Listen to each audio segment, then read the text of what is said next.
Man, topic for today. Men are walking away from Western women. It's a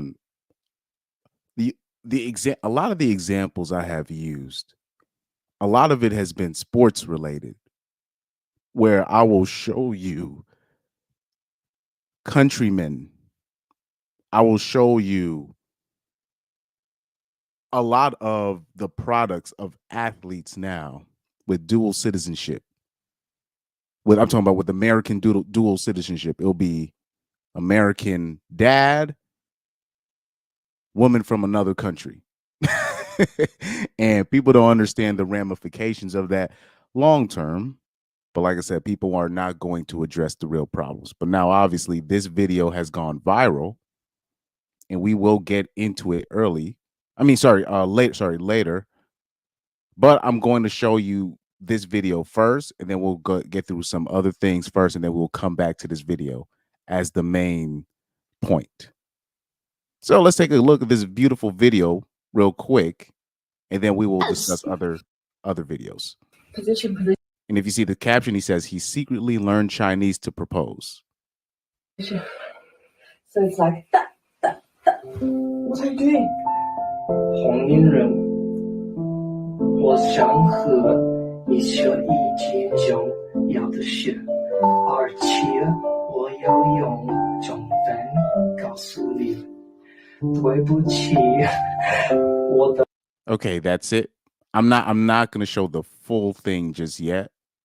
But obviously, the main question that Malcolm Flex, I'm not sure who this guy is. I remember I saw a post. I remember Chronic was roasting him for some about something. But I just happened to see this. I just happened to run into him posting this, and he says, "How bad do Western Caucasian women have to be that Caucasian men are out here learning Chinese just to propose to Asian women?" And that's a very fair question. That is a very fair question.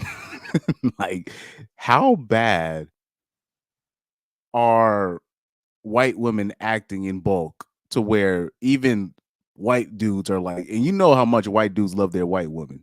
So especially at a younger age. So especially when you're talking about their teenage and college years, you know what I mean? But how bad are these people acting in general for them to be like, man, F that, where you're seeing like younger and younger men venturing off elsewhere? It's not like just the 30-year-old dudes that are fed up, you know what I mean? The 40-year, like you got young dudes that are just like, no, this is a bad deal. So we will come back to this. We will come back to this. We will definitely come back to this. This I want to expand on that because I want to show you the replies that he got. I want to show you the replies that he got, but I'll get into that later. I'll definitely get into that later. But in other words, in other news, let's hit up this topic right here. Here we got legendary comic Bruce, right? He's going to do something that a lot of particularly black men don't do. He's going to call out his mom for running off his father. So this is very interesting. And I dropped the video of this earlier today, but I wanted to show you the video. Well, actually, you know what? Scratch that topic. But I will talk about, I'm going to have to, because you already know Breakfast Club, they're so stingy. They're so stingy with this. So I'm going to have to pause this in between like every 5 seconds. So let's take a listen. You were only child. Only child. Your father Fair use, by the way. Fair use. left at the age of 5. Yeah, he was 4 or 5. He was in the Air Force, and he was a medic in the Air Force, and he was he flew choppers and airplanes. And when he got out, he was an anesthesiologist. So let me even get more into this because I gotta pause this because it's Breakfast Club. Like they always do this to me, but especially I'm talking about especially on live streams, they do this to me. But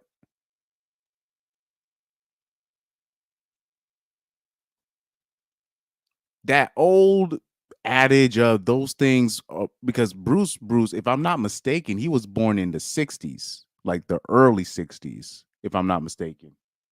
Let me search up Bruce. Yep.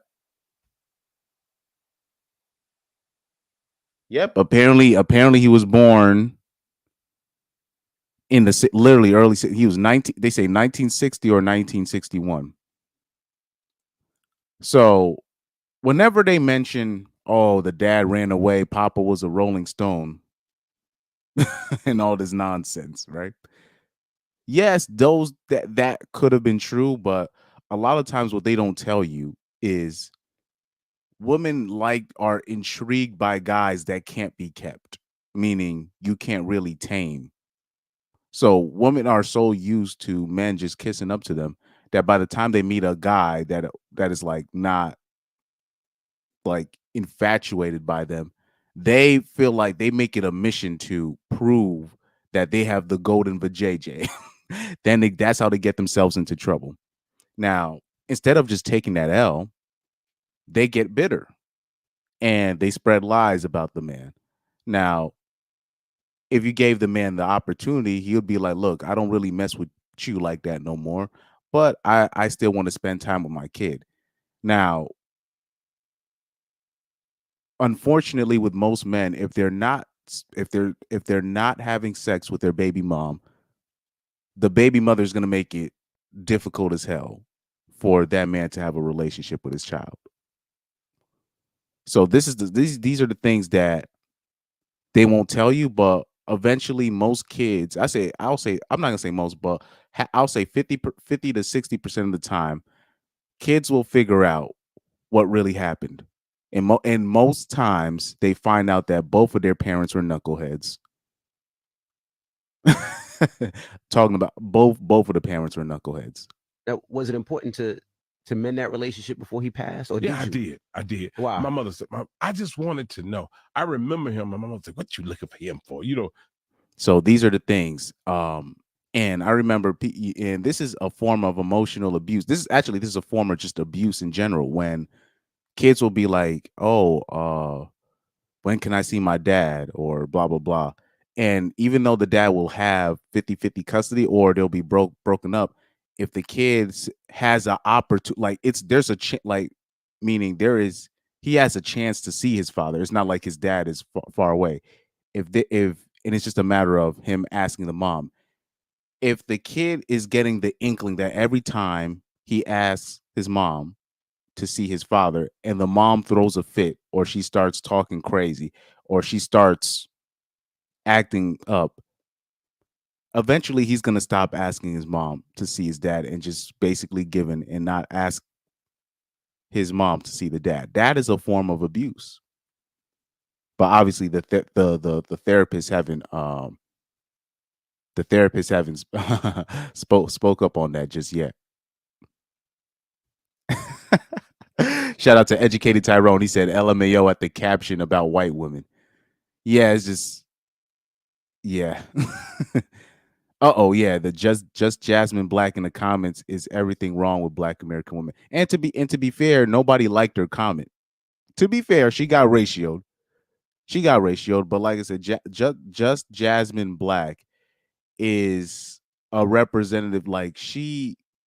Like a woman like just Jasmine Black, there's no way that she could love a man. Like there's no way. Like she's been ran through. Like she's I'm talking about ran through since she was a child, unfortunately. So women like that, you can't really either you look at her page, you see her the wig, the lace that she got, like she doesn't even love herself. So there's no way she's gonna love a man. So women like just Jasmine Black, they, and especially like her, that's the type to fall head over heels for Pookie, and you already know that's gonna end up in disaster. So Young Doka said, "Yo, what's up? YouTube ain't sending me notifications of when you are live." Yeah, it is what it is, man. But to be fair, today I started the live because because usually I've been doing good for doing it at least an hour before, 2 hours before, and stuff like that. My last two lives, I put it like 10 or 15 minutes, you know, before, you know what I mean? So, and then on top of that, there's still certain settings I got to turn on because unfortunately, if you set up just because you set up your live on StreamYard, even back then when I would set it up 2 hours in advance and an hour in advance, there's still settings on YouTube I got to go and put it. I got to turn on the monetization. I got to turn on the settings. I got to add the tags. I got to put in whether it's 18 or not. Now they'll still play. You can still go on live as scheduled, but if you don't tinker with those settings, a lot of people are not going to get the notifications. I think that's my opinion on how the algorithm works. But even then, I remember when I was on the road during my tour with the jazz band, and when I did those 2 or 3 lives with you guys via my phone, and the only thing I could tinker with before the stream is the hashtags in the description box, and I got like 500 views, 700 views. That's weird to me. That is weird. Like I don't get that, but you know, we'll get into that. We'll get into that later. Let me see. Educated Tyrone says, I get your notifications. I set your channel bell to all notifications, but it doesn't matter. Sometimes, like, even because I remember even with Corey, like when Corey Holcomb shows go on, I will have the notification bell on. And depending on what your channel is, I don't know why they do this, but it seems like depending on what your channel is, like a lot of your subscribers will just not get the notification. Ainsley said he had the notification bell on. He said he doesn't get my things, my notification, and I know he's looking. So it seems like it picks and choose. It picks and choose in my opinion, because even with like the Corey Holcomb, sometimes I would have to like double check. I'd have to double check with that, you know. But they be mad. But my mother really ran him off.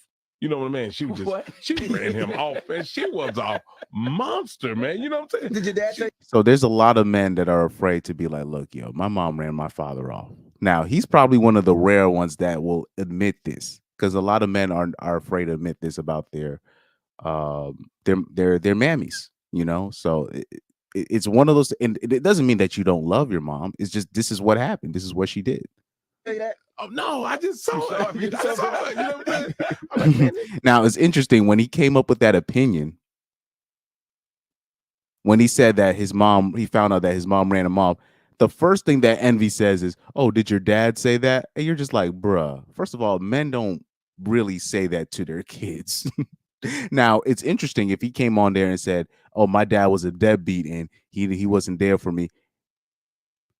Envy would have never questioned it. Or like I said, is the simp default response, the SDR. The simp default response. The simp default response is anything that can just make women look just a little bit bad, could put them in a little bit of a bad light. They're going to question it. But if you come in the program, if you come into a TV production and you just go and say, "Oh yeah, my dad wasn't there and my dad didn't do this and my dad," nobody's going to question it. They're just going to take your word for it. But he says, "No, man, my mom just ran him away." And the first thing he accuses his dad of basically of a parental alienation tactic that mothers usually use on the kids. He accuses his dad of doing it. And he was like, "No, I just saw it through my actions. My dad didn't have to say anything." Most of the times when the single dads are put in these situations, what happens is the kid will go to the dad and say, "Well, my mom said that you were doing this and you didn't pay." And what the dads will be like, the dads won't say that the mom's wrong. He just say, "Well, that's not what actually happened. the dad will actually have receipts or proof of what really happened, but he won't directly call the mom a liar.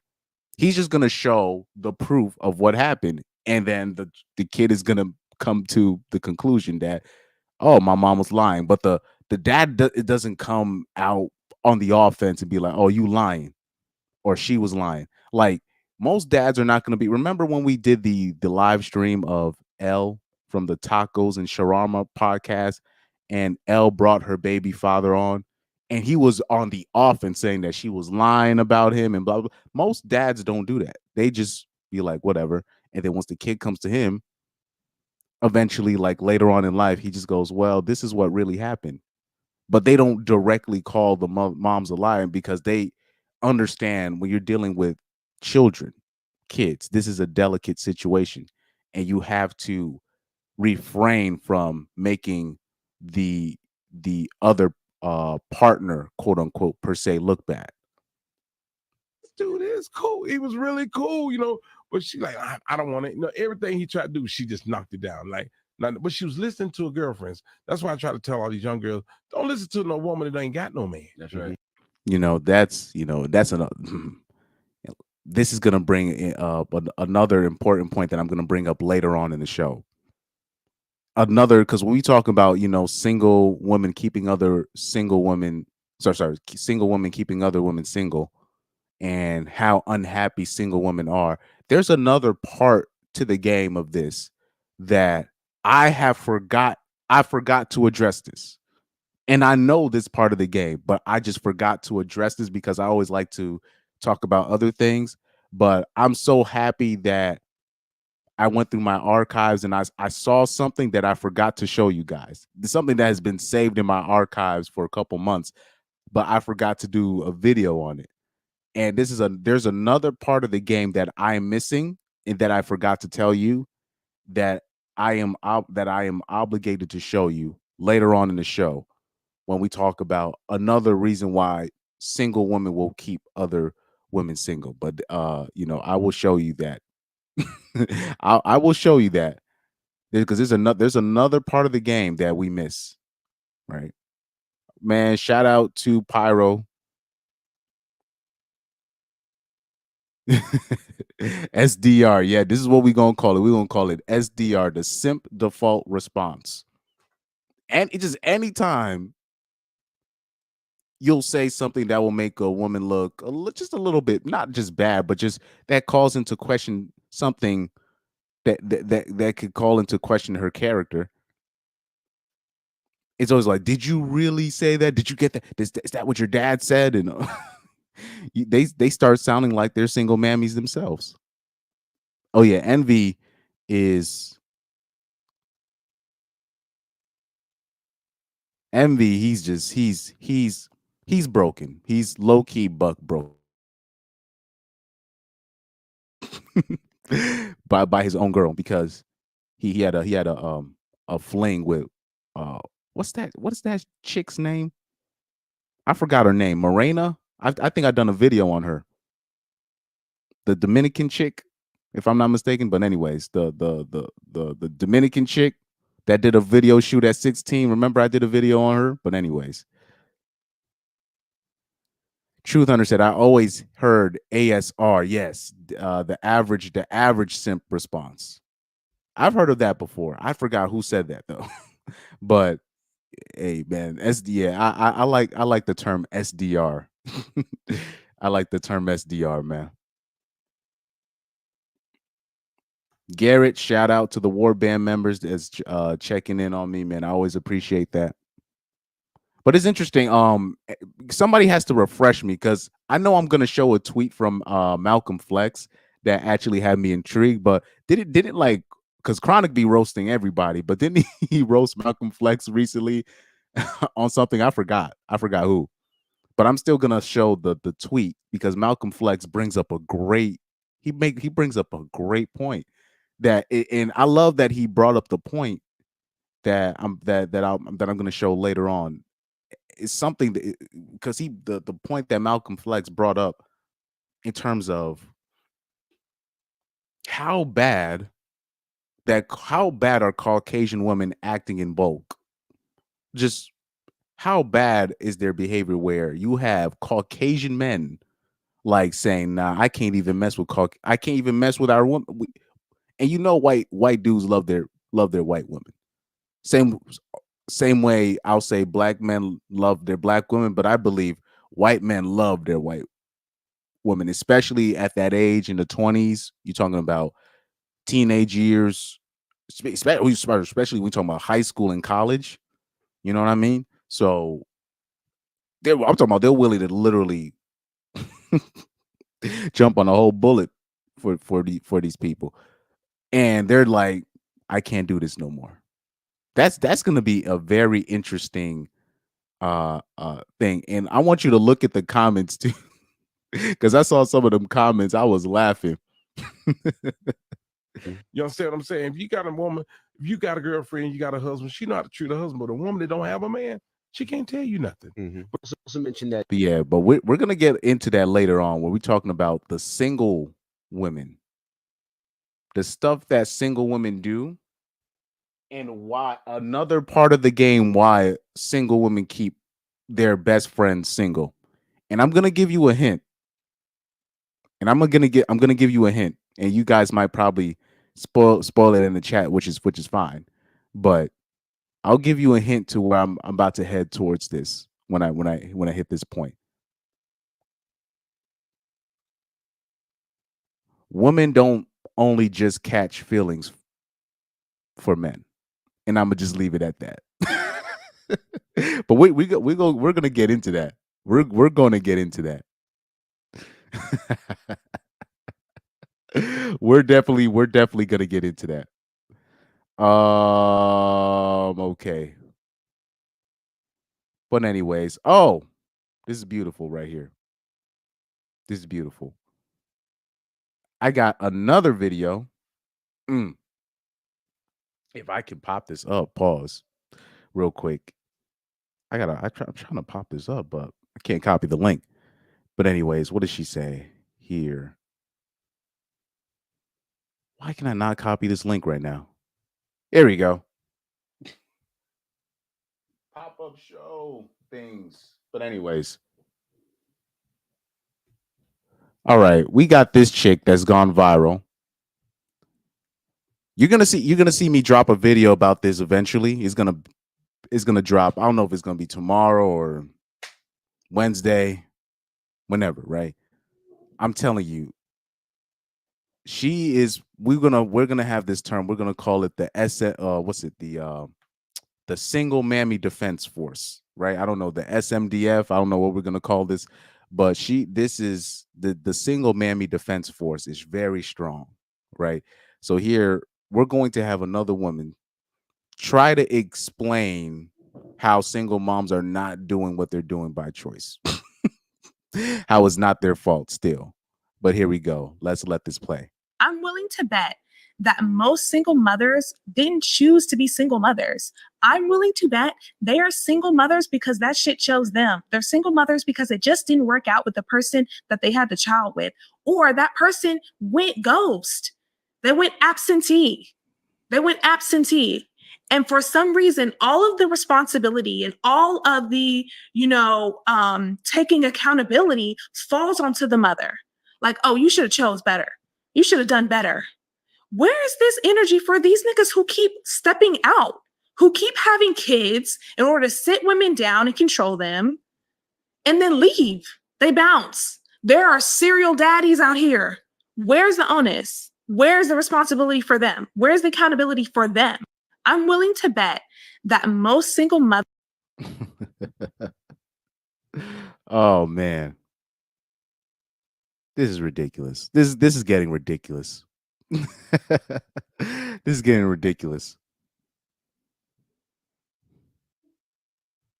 Oh yeah, like I said, yeah, white men and black men, they really love their women. They really do. I think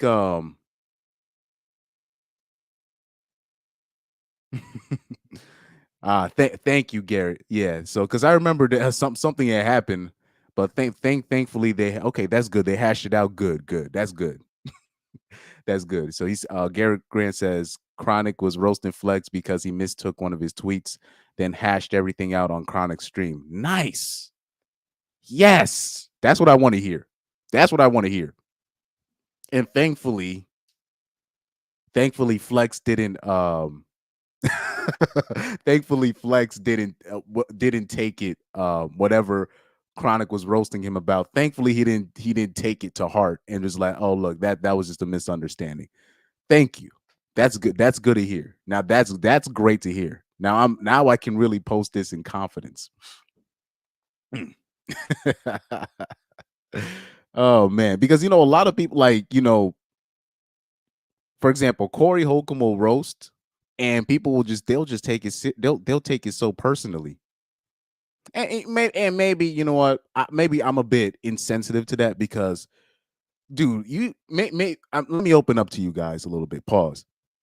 The stuff that adults or people would say to me, like when I was like in kindergarten or when I was like in first or second grade, it pales into comparison to the stuff that I see people complain about. You know what I mean? So this is something that I have to work on in terms of being empathetic. This is why I really try to go out of my way to see what happened or why somebody feels upset, why so I don't really try to dismiss people's feelings because I try to make sure, because I already know the stuff that people had said, like would say to me when I was like a kid, when I couldn't even defend myself, like even close to defend myself. So I have to learn to really, all right, what happened? And let me not dismiss this. See, misery loves company. Facts, Truth Hunter. Facts. Young Doka says, when she says I'm willing to bet, she's probably willing to bet her kids because we know they don't be caring about their kids like that. Facts. Unfortunately, those are facts. Now, I think with her though, she better not be a single mom, but I would have sworn that she's not. I would have sworn that she said that she doesn't have kids, but it doesn't matter. Like even the childless women they'll still defend single mammies because I think in their mind they think it can happen to them, and I can understand where they're coming from with that, but I think what they really want to say is they're reckless because they're reckless as well. And really, when you're talking to a woman that's probably in her mid-20s and she doesn't have any kids, that doesn't necessarily mean she was never pregnant. That just means she hasn't kept any of them. that's like if you meet a girl in her mid-20s, let's keep it a bug, in her mid-20s and she doesn't have a kid yet, it's because she hasn't kept one. That's another part of the game that people want to acknowledge. But let's replay this one more time. We're gonna pause it and all that. We're gonna do all that. Others didn't choose to be single mothers. That's false. Anybody that's been on AJ's channel, we've talked about this. We've shown there's a website that's called Single Mothers by Choice. We're not making this stuff up. Hold on, let me see. Since I have some time. Single Mother by Choice.org.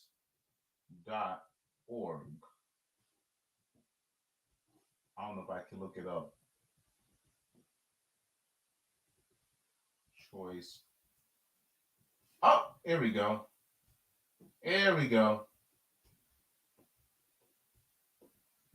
So you see this website, Single Mothers by Choice.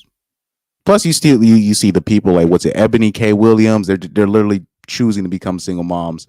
Like it's not even a debate. So this whole thing about they didn't know, spare me, please spare me. We're not doing this. We're not doing this, man. Willing to bet they are single mothers because that shit chose them. They're single mothers because no, they chose to be a single mom, not because I didn't choose this life. The life chose me and all that. Nah, come on, man. Because it just didn't work out with the person that they had the child with, or that person went ghost. No, it's either one or two things. And I always say this. I will always repeat this. It's either number one, they was messing with a dude that had many women. They knew that they were one of many women that the guy was messing with. They knew that guy had options. They knew it. It's either that or number two, the guy that they had was a decent dude. He wasn't perfect. He wasn't perfect. He wasn't the best looking, or he wasn't this, he wasn't that. He probably didn't have the best job, but he was a decent dude. And they just decide for whatever reason, this isn't going to work out for me. I don't feel like I can follow this man into what he wants to do in life. It's either one of the two. It's either one of the two. Bottom line. So all this stuff is, oh, he ghosted me and all this. No, it's either what I just said it's trust me. Is one of the two. Is one of what I just said. They went absentee. And for some reason, all of the responsibility and all of the, taking accountability falls onto the mother. It does. You can't say my body, my choice. You can't have all these birth controls. You can't fight for all these rights to kill you. To delete your kids. All these laws about consent and retroactive consent and so much so like they have laws to where even if a man if you tell the man to use a condom and if he doesn't use the condom, he can go to jail for stealthing. All these laws to basically fail safe your actions, and you still and the single mother and the single mammy rate is astronomically higher than what it was in the past, where back in the day there used to be like no, like to be a single mom back in the day was like rare, where it was like only like 5 or 10% of the population was single moms. I remember seeing a graph, something crazy like that. It was like in the 1930s, 40s, 50s, like to be a single mom, it was only like 5% of women or 10% of women. And it's clear why that is because there was no laws to incentivize you to be a single mom. And in fact, if you were to become a single mom, it was basically I don't want to say the S word. Like, oh, you should have chose better. You should have done better. Yes, it's your body, your choice. You have to choose better. I'm sorry. Where is this energy for these niggas who keep stepping out? No, where is the energy for the women that continuously choose to procreate with degenerates and people that will already have kids with multiple baby moms, and they will still I'm talking about just go out of their way to date guys like that. Keep having kids in order to sit women down and control them and then leave. They bounce. And the reason why you'll hear women say this story is because unfortunately a lot of women are friends with thoughts. And friends, and a lot of thoughts are nurses. So a lot of women will have nurse friends. And the thing is with the RNs, they will have their own place, their little luxury apartment. Yeah, I'm saying it like that. Their little luxury apartment, and they think they're stunning. And when they stunning, they think they can move it. They think they can move in their pookie boyfriend, because they will move in their broke Chad and Tyrone pookie boyfriends, because they think they can have a guy. They're basically having a guy outside of their dating range at a discount. Oh man, what's her name? Paradise Paris was talking about this on her Twitter, when like these nurse friends will have these pookies, or these handsome broke dudes, right? But it's almost like having a Chad or a Tyrone, but at a discount, and they will move them in, and they will cause all types of problems, because she's the one making the money, and he's just there for sex purposes, basically. And it just never works out, and it ends up being a disaster. So those disaster stories that she's talking about, or all this, that's always what that the woman from the outside looking in, that's always their vantage point. that's always their vantage point. Let's see. Let me check something real quick.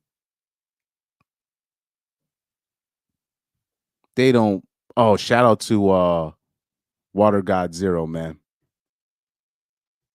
Garrett says, remember all the nice guys that got looked over? Pepperidge Farms remembers. Like that's like it's kind of hard for women to really get sympathy from me because I don't know if I shown this video on one of my live streams, but I would have sworn I shown the video where it was a TikTok of a girl, and you know how it'll be a video of a TikTok of a bitch dancing, whatever, with the caption on it, and the caption said, "Every woman knows that one dude that would literally do anything for him." And I was like, well, that's all I need to see right there. Like I always thought that, but they know the dudes that will stay. They know because they seem to always know how to find them once they hit 27, 28, 29, 30, 31, 32. They seem to always know where to find these guys when it's time to quote unquote settle down. So all this stuff is I didn't know and stop. Like this stuff is getting old. Like this stuff is getting really old. Pyro said, remember, Chris, the RP said, RP guy, RP guy is one BJ away from being back to the plantation.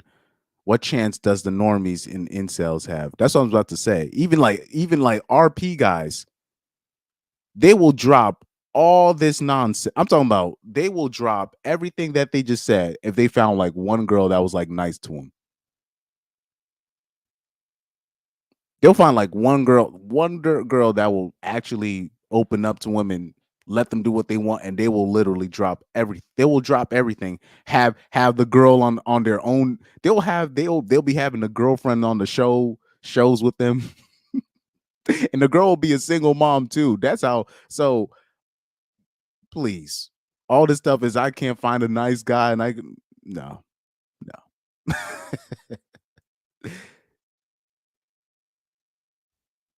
He said incels are there, yet women don't want them. They are literally men who don't cheat and hate the RP. I was about to say too, I'm like, why don't you date incels? Why don't you? And in their mind, oh, I don't want to do it. And I'm like, I think that's not fair for women to not date incels. I think that's not fair. This is why I say that. This is why I say this. How many times you've been in a group of dudes, and there's always that one dude that has to take the L and date the fat chick, while all the rest of the dudes can date the regular chicks because they know they have to get the fat chick out of the picture so she doesn't interfere with everybody else. It's always one or two dudes that's we gotta take the the fat chick. That has happened to me before where I gotta take her out of the picture so the other dudes can get the other girls that they want because they already know the fat chick is going to ruin the atmosphere. Now I remember I did that once. I will not do that again because really the fat chick, they're actually really soft. They want love more than anything. Now, I don't ever want to be put in that position again. That's why I don't even because they were just like, all right, who's gonna take that sacrifice? Oh, Chris, why don't you and you're just like, God, because they took advantage that me not even wanting to be there in the first place. So they're like, Chris, why don't you? I won't do that again. I will never do that again. Because they basically the dudes, they basically took advantage that I didn't even want to be there because they already knew I was a hermit. Even though I don't mind talking to people in general, I don't mind talking to anybody when it's just 1v1. I'm talking about anybody, right? But they took advantage of the fact that I didn't want to be there. But there's always that one dude that has to take the sacrifice and take the fat chick out of the picture. Why don't women take the sacrifice? And since you guys are so scared of these so-called incels, why don't you take the sacrifice? You already had your fun in your party years and all this stuff. Why don't you take the sacrifice and take the incel? They don't want to take the sacrifice. Yeah, I didn't know. I don't know the good guys. I only attract all the dusties. I don't know where the good men are. I'm trying. I'd be like, stop it, man. Because yeah, I will never do that again. Take that L. I did that one time. I will never do that again. Absolutely not. Mind you, I didn't sleep with her, but I had to keep her occupied because that woman is going to ruin it for the rest. Now, I'll say this though. You know what? Because now that I'm looking back, I do remember I was talking to this one chick and she was kind of tall and people was giving me props. And I was like, what happened? And she did say like, oh nah, this girl, she'd be the type to, she's kind of a party pooper. She'd be getting drunk, but because you were here, she didn't get drunk and she was able to talk to somebody. I was like, oh, okay. So it's not just fat chicks too. There's other girls too that dudes just have to talk to just because they have to take her out of the picture, because if she stays there, she's going to ruin it for the men. That really all they need to do is put down what they're doing so they can get what they want to get. We used to call them whale tacklers. Yeah, I will never do that. I will never do that again. Never do that again. He said, pair up the femcells with the incels. But like I said, like a femcell to me, that I don't even really look at it as, that's just a woman that just refused to accept where her dating range is supposed to be. That's like a 3 that refuses to link up with other 3s and 2s and 4s and 1s. that's what I would call a femcel. That's just a person that I guess can't get a successful relationship with the guy that she wants, so she'll just remain single. She'll paint her hair green. She'll make herself completely unattractive so she can avoid average men getting at her. The grenade. the hurt lockers. Yeah, because I've been in that position where I got to take one for the team. Man, it is, yeah. Got to get the lineman out of the way so you can get the QB. Facts. it's the worst. And I'm like, why don't you take the L with the incels? They don't want to take that L. Even if it's to literally, they could literally save this country, dog. They don't even realize they could, even after all the hoeing they done, women could still save this country. They don't even realize it. But it's just they just want what they want, and that's it. No matter the cause, they just want what they want. This is why people like that cannot be leaders. They just can't be leaders. Because as a leader, you gotta be willing to take that L. That's just how it is. Where's the leadership? The leadership, man. Anyways, also let me show you something real quick. Let me show you guys something real quick. Oh man, these are, I just want to just share this too. Just a daily reminder. Just a daily reminder to not have a female friend. Okay, let me turn the music off. I want you to read the caption. The caption, it says, when my guy friend asks if I have any cute single friends, in parentheses she puts, I do, but they're too good for him. Interesting. When my guy friend asks if I have any cute single friends, I do, but they're too good for him, so I'm not gonna tell him. Oh, really? Is that really the reason? Like I said, you give hoes enough time, they will snitch on themselves. You give hoes enough time, they'll snitch on themselves, man. I'm telling you, man. Because I get tired of, because this is what annoys me. It's not necessarily me saying this. It's like when I say this.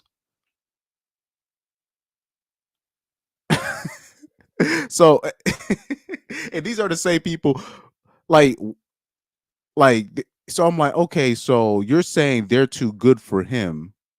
So what are you saying? Those guys are bad? No, I'm not saying. Okay, so why are you not? Okay, I see what's going on here.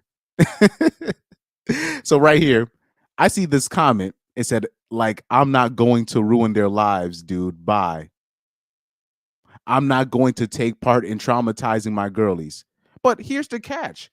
Why are you friends with that guy if this guy is not a good person that you wouldn't introduce to your friends? And these are the same people that are going to be like, why don't you call out the deadbeat daddies? And you're just like, what are you talking about? But you're going to be, these are the same women that will be friends with quote unquote bad dudes that you don't want to introduce to your girly friends, but you're still around these people. Okay. Okay. I keep telling you guys, they're man, the usury, man, the usury.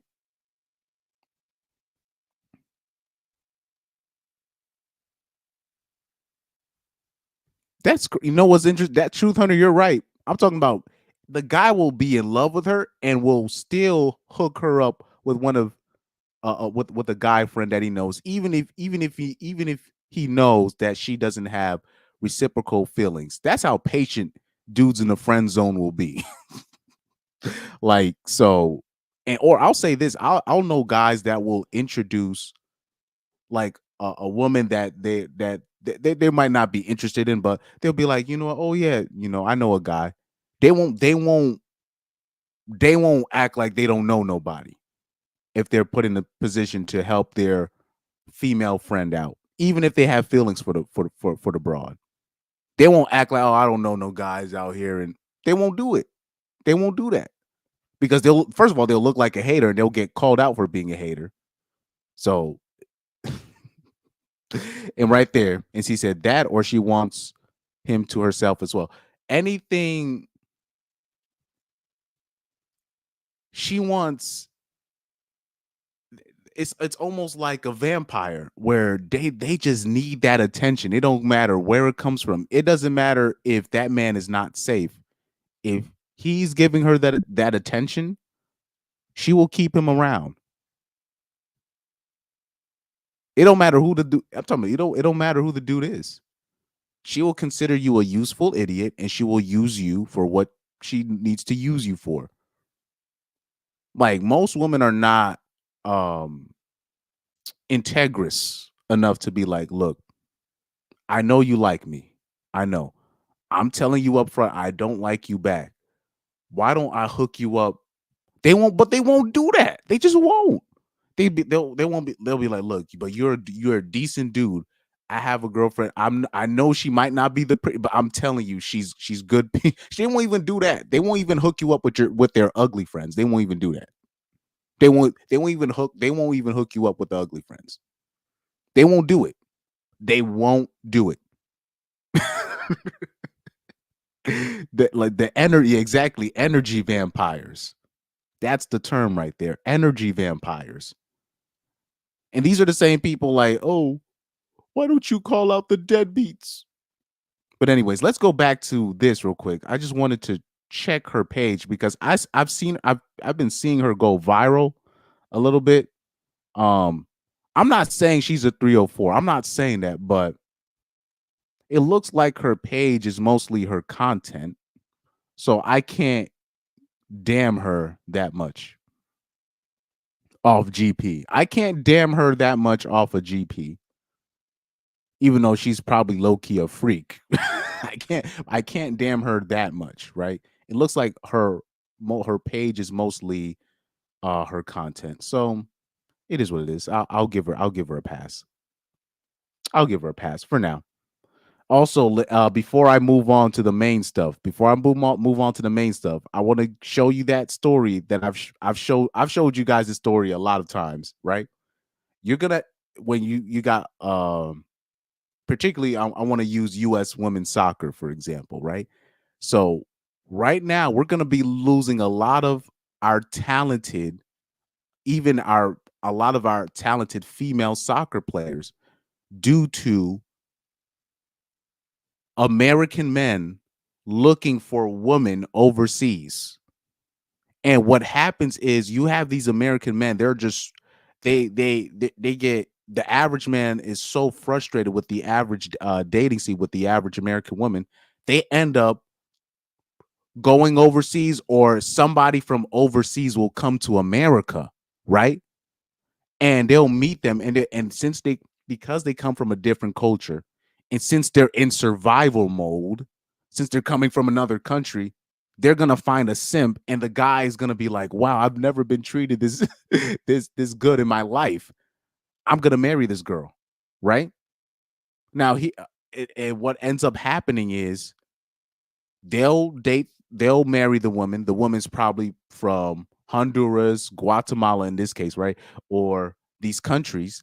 And what happens is, whatever, if the kid grows up, he's not going to take on the nationality of his father. He's going to take on the nationality of his mom, and his dad is going to encourage it. Now, the danger with this is not going to just stop at sports. It's not going to stop at just sports. You have now a bunch of these dual kids. They don't have a 100% allegiance to America. They don't. And then you'll have the American dads. They don't care, because they don't care. They don't give a F about American women. So they'll be like, look, you can represent your mother's country, and they will encourage it. So here you have this particular prospect, right? And I know a lot of women. Trust me, because I do follow soccer. Soccer's my main sport. You have a lot of top recruits that are American women that are dual citizenship. But I'm talking about most of those women and men, but most of those daughters, they have an American father, and then their mom is from a different country. I'm telling you this. Naomi Osaka, all these dual citizens that you see with these dual citizenship, it's American dad, and then the mom's from another country. It's not a whole lot of American women, dude is from another. It's not a whole lot of those. It's not a whole lot of those. Trust me. It's not. So these are the things that I've been noticing. So this, I remember Marisol Stosic, because she was she was a top recruit. She was a top recruit. And then recently she opted to play for her mother's country, Guatemala. And I remember telling AJ this during the FIFA Women's World Cup. I was like, yo, Philippines. I saw Switzerland. I saw Philippines. I saw Philippines won a game, and Philippines had 3 I said this verbatim, so please people don't get mad at me when I say this. I said this verbatim. Philippines had 3 Negro kids on there. They had 3 black women on there. All of them black dads. Black American dads, Filipino moms. And they want to get the Philippines is not supposed to win no damn soccer game, especially not the females. Definitely not the females. The female Filipino women are not supposed to be winning no soccer games. But they got 3 dual citizen kids on there, and they were able to help them win. And these were women that they grew up in America. They had Filipino moms, right? Black American dads, or maybe the dad was Haitian and he lived in American, or he was Nigerian and he lived in American. But either way, these were black dads that live in America. And now you have these countries with these dual American citizenship, and they're winning games. This is bad because those women, they train in America, they go to college in America, win awards and all this stuff, and then they opt to play for the country of their mother. There's something to that. And it's not going to stop at just sports. We've already seen that with the Olympics. The guy, what's it? The dude from Sweden that decided to represent Sweden. How much you're willing to bet that it's an American dad, Swedish mom? How much you want to bet? I'd even do the research behind that. How much you want to bet? That's what it is. How much do you want to bet? yo. I don't know. Maybe should I do the research? Should I do there was like because there was a lot of, I don't know if you noticed in the Olympics as well. There's a lot of dual citizenship, women and men. So people got to really address the American woman and why they are running away American men. I'm talking about of all races, mind you. Why are they running them off? What is scaring the average American man away from the average American woman? What is scaring them? I'm debating whether or not to do the research behind that the Swedish the Swedish dude that broke the pole vaulting record. He went to college in America. He grew up in America, went to LSU, and apparently, I guess there's this loop in the law where you can represent Sweden if one of the parents is Swedish. This is interesting. Let me look it up. Let me look it up. People don't understand the passport bros. They're winning. Yeah, the passport Joes and the passport bros. I like that. The passport Joes is funny. The passport Joes and the passport bros. Because first of all, white dudes were been doing that. They've been doing that. You know what I mean? They've been doing that. And then like it's because the way you'll have these women, because the way they were raised in these other countries, they're not gonna just break up the family. Even some of the ones that do come to America, they still will bring their culture here. And even if things don't work out with the father, they will still honor that she gave him a chance. They will still honor the mother for giving him a chance. But let me see if I got to do the research. I gotta look this up. Swedish pole vaulter from shit. Is his name Armando whatever? Okay. This is the guy. This is the guy that I'm talking about, right? The guy that the Swedish American pole vaulter. How much you want to, I bet you. And I'll say this, if both of his parents are Swedish, that makes it even worse, because you have, when we talk about, immigration or people moving, so now you have two Swedish people move to America, and he uses American facilities, American training, grows up in American schools, go to American college, and then when it all comes down to it, he's going to represent Sweden.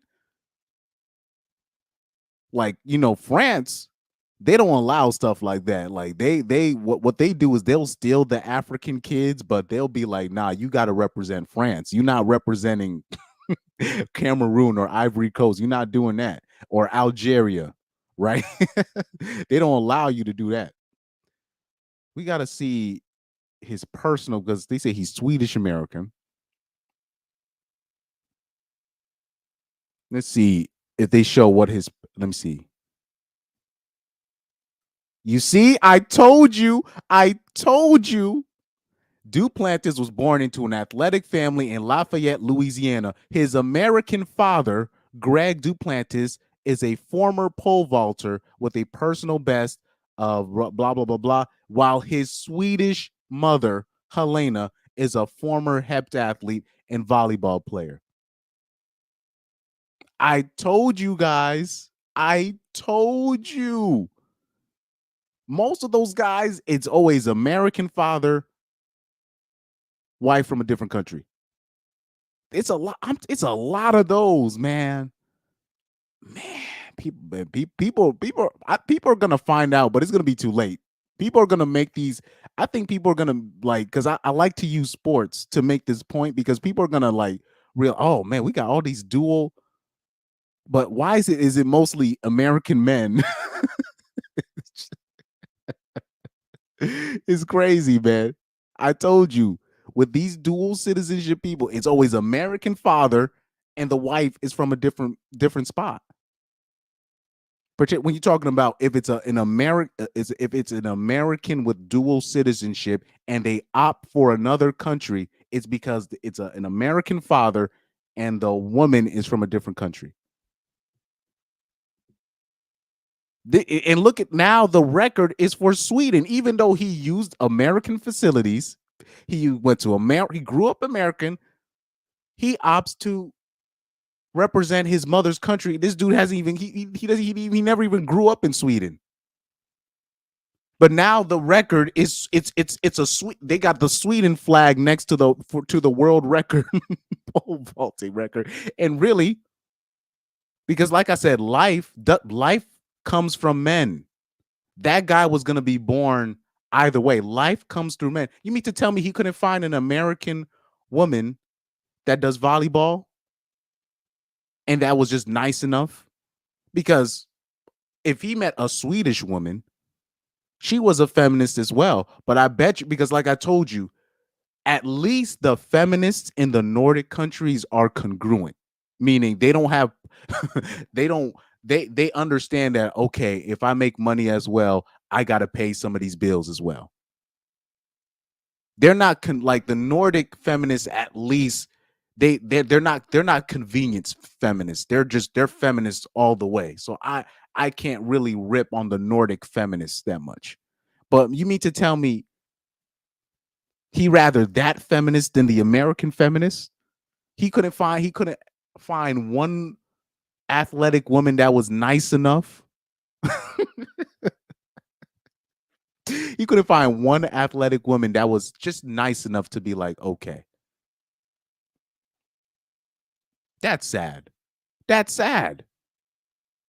Yep. So that Swedish pole vaulting guy is basically the GOAT of his sport.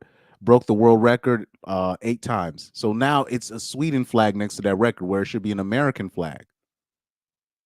But because the women of this country is so poor, people discount the experiences of what the average American man is having with the average American woman. They just discount the experiences. Oh, shout out to Ainsley. Ainsley's in the house, man. I don't have a sound bite from my guy though. I still don't have that sound a sound bite. Oh man. I don't know. Yeah, I don't. Yeah, I still didn't add anything. Crap. Oh, also another thing. One day I'm gonna add this to my soundboard. Because I finally found the Jamaican dude that be having those funny sound bites. I'm gonna add this to my soundboard one day. Oh, no, you are your friend, no, me have my big AK in it. We don't know. Never step out. Because in my zone.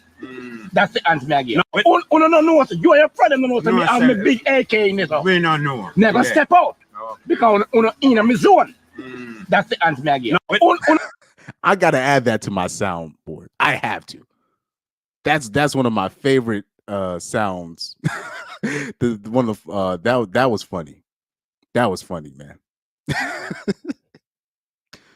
I'll be feeling that way though, like when especially like back in the days when I used to play. But anyways, this is none, man. People don't understand. Like I like to use sports as an example, but we're losing our best athletes. And it's the crazy, they're still growing up in America, but they're still opting. It's almost like the American dads are giving a FU to America. It's they don't and people don't want to get it, like, why wouldn't the American dad tell the son to be like, or the daughter to be like, hey, why don't you play for America? No, the dads are like, nah, play for they're being encouraged by their dads to play for the nation of their mom. It's not the mom forcing it. Trust me. I'm People gonna realize this. It's gonna be too late. It's gonna be like an army draft, or time to get people in the armies, or it's time for people to represent for the numbers, and the numbers are gonna look crazy, and people are gonna be like, what's happening? All these people are identifying as, and they grew up here. People don't get it, man. You're gonna have. I'm talking about. You're gonna have politicians. We're gonna have politicians because we already you saw with JD Vance, a lot of these Caucasian male politicians that have wives that come from different countries, different cultures. They're going to have kids that have dual citizenship. That well, you know, people don't ever want to make that leap. Yep. So Truth Hunter says, sounds like countries are doing breeding programs with their women for talent. Oh yeah, he said, I'm pretty Harps and Desire said, I'm pretty sure Swedish government tried to stop Swedish men from importing their Thai wives. Apparently Swede men like Thai ladies. Yeah, that's interesting. Yeah, Caucasian women are very insecure about Asian women. I'm talking about very insecure. Like and Latino women to a lesser extent as well, but Caucasian women are very insecure about Asian women around their men. This is why I know black women are not going to like this. They don't like if they found out that their white husband, right, was having an affair with a black woman, they really wouldn't care. Now, if the woman was mixed, if she was a half breed, maybe they would worry, but they don't worry. The reason why is even if she looks prettier than her, she knows he's not gonna step out, meaning he's not going to make her the number one. She's going to stay the mistress. And the worst thing that can come out of that situation is he ends up having a kid outside of that marriage. That's probably the worst thing that can happen. But that woman is never going to be number one. This is why women, particularly Caucasian women, they love themselves some overweight black women because they're just of no threat to them. Cold truth, cold reality of that, but it is what it is. Ah, man. It feels like back home. He said, "Yeah, Undead Chronic talked about that. Yeah, it's a very few people that they don't understand. It's like you have to ask that question: why are all these kids opting to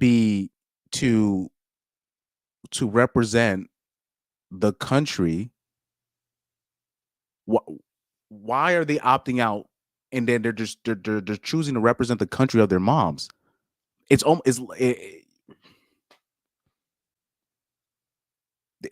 They've ignored this problem for too long in terms of really addressing the women. Like, look, you can't have your men looking elsewhere, and especially they'll bring the wives back. Even though I tell men not to do that, they'll bring the wives back to America.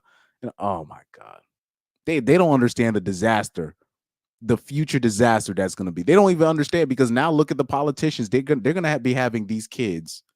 We're going to have US politicians, right? We're going to have even millionaires, billionaires, the people that actually run this country and all this stuff, with kids with dual citizenships, where they have the option to. It's crazy. It's Young Doka said it's because the perceived femininity and submissiveness of Asian women is the highest amongst all their demographics. Facts. That submissiveness that Asian women are basically advertised of having, it's too much of a threat. Now, I don't understand why it's that much of a threat. Like women can just end up doing their job, but like I said, it's like women don't want to do their job. They don't want to do their job. Harp's Desire said, LOL, white male and Asian female relationships make everyone mad. It makes wignats seethe because purity and makes lefty ads seeds because white guys find happiness. Exactly. That's the interesting dynamic, because it makes the libtards mad because it's just a white average the average white male finding happiness with someone that isn't white, particularly if it's an Asian female. They it drives them up the wall. And then it makes the purists, like, the white nationalists. These people are slow though, but it makes them mad as well on the right hand side. So that's a very interesting dynamic. But I want to focus particularly on the libtards, because I'll see like those videos where you'll have other white women in these Asian countries, and they'll basically complain about these mid white dudes, and they're always having these Asian girlfriends, and they're so, but those white guys are so mid. And I'm like, okay, we'll take your point for it. They're mid. Why are you mad that there was somebody else?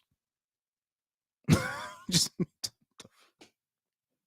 I'm telling you, like, yo, this is the worst type of people to be around, where you have a guy, you say that he's undesirable and all this stuff, yet he finds somebody else and you're still damning him. It's almost like his existence is a problem for you. Like, that's crazy. That's like, that to me, that's a certain level of evil that even I don't want to get to. Because I like, there are certain women that I know that cause problems in life, that just cause, and I just be hoping to God that one day a Chad and Tyrone just falls for it, because I know those certain women, they only want a Chad and Tyrone, but fuck it. Anything so they could get this woman off the streets and not messing up other people's happiness. Hopefully they find a man. But it's crazy. Like, it's just like, as a dude, you'll be a dude and you'll find happiness. Even say if you're like say, let's take the most extreme situation. Say if you're somebody like me, right? Say if I find a midget, right? She's what's the legal size of a midget? Like 4'3", right? She's 4'4", 4'5", or she's 3'11", right? And I find happiness with the midget. I think there's gonna be so many people that have problems with it. Like, I'm talking about, like, and you know what people are gonna say? Like, but the size difference. You're 5'7", she's a midget. Then now, meanwhile, it'll be a guy that's 6'8" be with a woman that's 4'11", and there's like no problems. I think it's just unfortunate that people are uh it's unfortunate that people are this way. I don't even want to just put that on the women. I saw something today on Twitter. I saw something else. It was a black woman with like a Jewish dude, an older Jewish dude, whatever. But her hair wasn't done. She looked crazy. But people were, it was people making basic. I thought they were making fun of her hair, but they were really making fun of her finding the guy. And I'm like, why is that a problem? She found the guy that she was looking for. He probably likes her like that with her hair all nappy and shit. I mean, it is what it is. But it's like people were like mad and making it, and not like they try to disguise it as making fun of the situation, but they were hating. They were hating. People are miserable, bro. People are miserable. I don't want people to call me Mr. No Fun no more, because it was all these people roasting. It was based, or you'll see tweets, they'll be like, how come they can find love but why? And it's like, that's none of your business. They found a situation that works for them. It's crazy. Let me see. Young Doka said, I think white women would get more upset if her husband is cheating with an Asian woman over a white woman. Yeah, you know what? I agree. I agree with that. If it was like another white woman, I don't even think they'll get mad. But if it's with an Asian woman, yeah, they'd get tight. I'll definitely get them. They'd get tight. Like I said, people be thinking that people are not racist, but let their white husband cheat on them with an Asian woman. It's oh man. Anyways,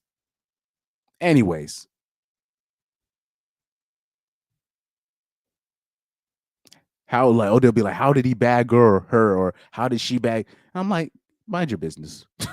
Holy crap. Harp's Desire says, I would say that men of every race desire women of other races, but hate seeing their own women date out. Yeah, I'm starting to like, it seems like there's a real hating, like people have a real hating problem. I'm talking about, it's not because you know how, I'll talk about, white dudes getting mad if a black dude dates a white woman, whatever. But it's that happens in reverse too. And I can't just, that's just the pro blacks. No, it's just dudes will get upset. And look, I'm just saying, if you're not gonna ask the girl out and somebody else does it, why are you hating? This is the problem I have with people, man. This is just the problem I have with people. Mind you, I'm not even talking about gender right now. This is just the problem I have with people. It's getting to a point where it's like, but yeah, like the whole, the white nationalists, the black nationalists, these they're slow. they're just slow on this shit. And I told you, and I told you yesterday or the other day, I don't know if I said this in one of my videos. I told you a lot of these new manosphere channels, in terms of a lot of these new these like, it'll be like a show that was a former pro. I've seen this with a couple of these former pro blacks. A lot of these pro black dudes, they were pro blacks, but then once they found out that it wasn't really helping them with getting black women department, they basically shifted their show from being black power to a manosphere related channel. or basically I know like one dude, he had I don't want to say his name, he had a black related type channel, but then when people found out that he had like a Mexican wife or a girlfriend, and a lot of dudes started attacking him, and particularly a lot of black women started attacking him, he basically shifted his show from that to a manosphere related type channel. I don't want to say his name, but I remember one dude is one dude that used to be a simp on Instagram. This is happening recently. I think his name is like 6'7", whatever. Is this guy that his profile is called I am 6'7" or whatever. And he showed his daughter via Facebook, and he got attacked by those same black women that he's been catering to. I'm talking about the same overweight black women that he's been catering to. And they were attacking his daughter, his mixed race daughter. Now he doesn't post that simp stuff no more. And I was like, you see, I told you. I told you. I told you. Oh man. Oh, the Mexican wife, the other guy. I think his name is like I'll say, fuck it, I'll say his name. His name is like Black Phillips. I don't know if I'm saying his name right, but yeah. Basically, they found out his wife Mexican, and they like his so-called pro-black following turned on him. Oh man, it's hilarious. It's hilarious. But anyways, I'll say this. This is what I get sensitive about. I get sensitive when black men get dick policed, because I think black men get it the worst when where basically, if they just want to try something different, if they just want to try something different, it's a problem. Even if he's a good dude, right? Or if like, because then you have a situation like a Jonathan Owens. He sticks with a black woman. he still gets hate. And so it's like, where is it for where can a black man go then? Because you have Jonathan Owens with Simone Biles. You would think people would praise this. This is a single guy, single woman. She don't have no kids from outside. He don't have no outside kids. They're both successful athletes, and you have black women going out of their way to tear down this black couple that they swear that they want to see. I'm talking about Jonathan Owens and Simone Biles. They were probably both better off seeing somebody from a different race. It's so sad. Like it's sad. Like I'm talking about both. Simone Biles was better off probably just dating a white dude. And nobody, like, you would hear no black woman commenting about her hair and how she was looking this and blah. They would have been praising her. And what Jonathan Owens, what he should have done is just date a white girl or just do what he was doing before. And the only hate he would get would probably be from the weirdos on right-wing Twitter, but that's about it. that's about it. Because it's just sad that you have Simone Biles, Jonathan Owens, you have a strong black couple, two people with good heads on their shoulders, and they're getting torn down, but specifically by black women, and then they get mad when black men date other races, or it's like it's crazy. Like that, I'll say the Simone Biles and the Jonathan Owens situation, that gets me frustrated, because you have a nice black couple, you have two people doing the right thing, and people are going out there. You have particularly black women on Twitter and sissy black men. You got like the rainbow black men going out their way to destroy this couple. It's wild. That to me, that drives me damn near up a wall when I see that situation. You know, hopefully that situation works out, but I don't know. But anyways, this is going to lead up to the main video that I do want to show. Yes, I'm on time. I'm on time, man. I'm on time. This is beautiful. I'm on time. But before we get into it, let me read some of the chats that I missed. Yeah, I believe that. Yeah, because I believe all men of all races, they feel a certain way when they're women. I'm talking about for white men, black men. I feel like all men, they feel a certain way. But I feel like, I believe white men and black men, they need to get over it. They need to get, particularly white men and black men, you guys need to get over it. I'm sorry. You guys need to get over it, because Asian men have it worse, where it's literally when it comes to Asian men, their women, I'm talking about we talking about the Indians, the Japanese men, Chinese men, their women are literally, their goal is to be with Caucasian men at all costs. They're always like, Asian women are, they're trying to look out. They've been pretty clear on what they want to do. So I believe, in my opinion, particularly white men and black men, these are the two races that have the best dating options worldwide, and they cry when women of their race decide to date out. So I'm really tired of particularly black men and white men crying when their women decide to date out. I'm getting really tired of this. I'm really getting tired of this, because really Asian men have it the worst, where it's literally their women are literally like, oh, we want nothing to do with these people. And their intentions are very clear on what they want to do when it comes to dating. So I do think black men, white men, I'm not going to say Latino men, because Latino men and Latino women, they seem to stay together. So I don't really have anything to say about that group, even though they have their problems. They have their problems, and it's starting to grow.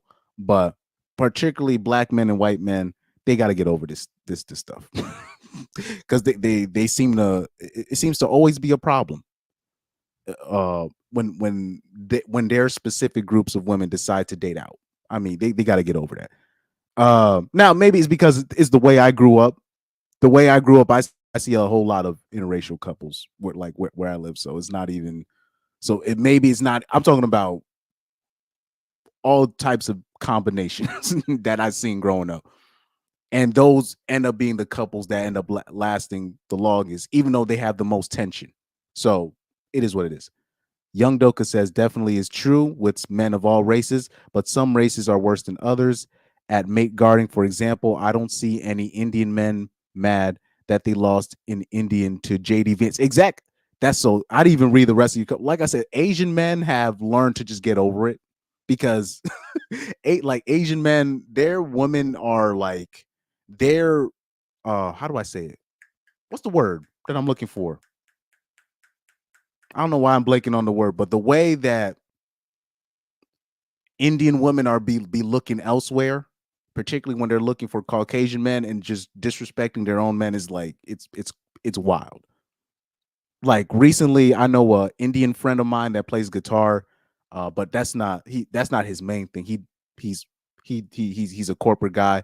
He just married his Indian wife. They had a nice celebration, you know what I mean? And so I praised and respected. But a lot of Indian women, they be on demon time, trying to quote unquote move up the ladder. Oh man. Yeah, there was president. Yeah, I think it was like the Philip the advice show. I think that's what it's called. Philip Scott. Yeah, that was his name. The guy with the Mexican wife, because he had like a pro-black show. And then they found out about his wife. And I remember me with my naive self when I was a kid, because I remember seeing his content when I was like in high school. So I remember you know, people, I'm like, so what's the problem? So I'm like, so he has I'm like, so because I was seeing, because first of all, me personally, I was seeing a whole lot of black women that were saying that they were pro-black and they had like white boyfriends. So I was seeing that. So I'm like, so you guys are gonna draw the line with this black dude with his Mexican wife? I was like, bruh, really? Like, come on. So I feel bad for it. So yeah, his content is basically now manosphere content. Last I checked, you know. So shout out to that guy, man. He had to make that shift. They lost. Ninjas lost one of their best soldiers, but you know, it is what it is. It is what it is. Ninjas lost one of their best soldiers because they crying over this stuff. Anyways, let's go to the main event, the main topic that I wanted to focus on. Here, you have this Caucasian man right here with his Chinese girlfriend. And this dude went out of his way. He loves this girl so much. And this is not an ugly dude. This is not no incel. This is just an American dude looking to he made something of himself. Now he wants to add a woman to the equation, right? He doesn't want to go MGTOW. He doesn't want to go full month. He still wants to have a family. He wants to establish something, right?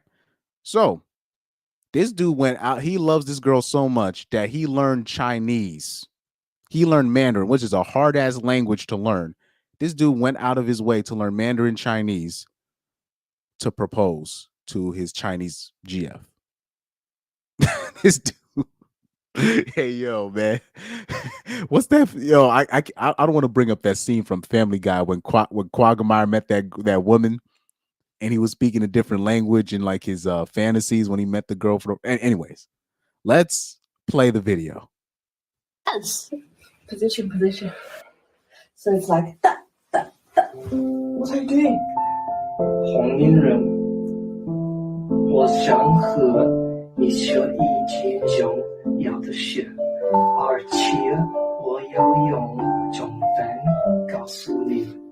对不起，我的发音不好，因为是你都是最好的，我很感激你出现在我心里。我们 Sorry, forget that. 我们在一起的每一刻都很幸福，你的笑显让我温暖，你的爱给我平静和温柔，我好幸 Like I said, it's a hard ass language. Ninja had to bring out the script. 运，幸运拥有你，我承诺永远爱你，我希望和你共度一生。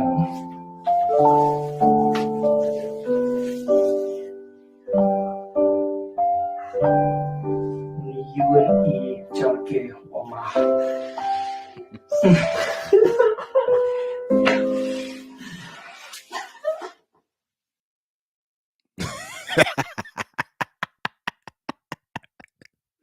？Yo, this you see, this is because I am evil. Because I will see something like this, and it's not that I'm not happy for them, but this is where my mind wanders. And I'm so happy that Malcolm Flex asked the obvious. I'm so happy he asked because I'm like, you mean to tell me he couldn't? I'm like, look at what this man was willing to do for the average. This is an average Chinese. This is not like drop dead gorgeous Chinese princess of the foreign land. This is, regular degular Chinese. I'm not tearing her down. I'm just telling you. Look at what he's willing to do. Look, and none of the American women could have picked him up. What are the, so right here, Malcolm Flex is going to ask the question of of the century, really. He's going to ask the question of the century. He says, how bad do Western white women have to be that white men are out here learning Chinese just to propose to Asian women? This is something that I really, this is because when I see a video like that, obviously I'm happy for him, obviously. But I'm wondering, I'm like, damn, are American women that bad? Look at what he's willing to do for her. Look at everything that I mean, bruh. Now, I know Malcolm Flex was just joking a little bit, but these are the things that go through my head. Like I this is the stuff that I wonder. I wonder about these things, man.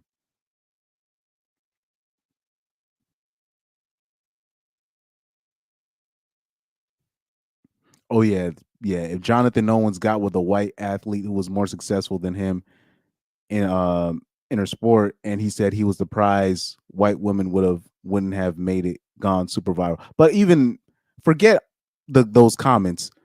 Even before those comments, I remember when Jonathan Owens and Simone Biles first got married, after like a year or like a 2-year engagement or whatever, I remember the wedding photos came out, and I saw the photo on Spiritual Word, right?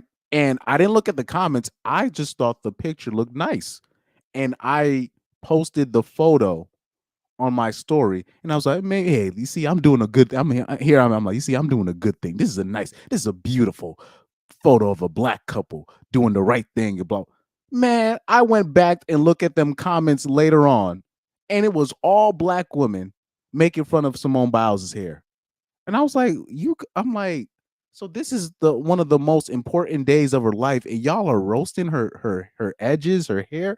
I was like, y'all did the same thing to Gabby Douglas. I was like, are you guys serious? All of them roasting her, and you're just like, this is weird. This is weird.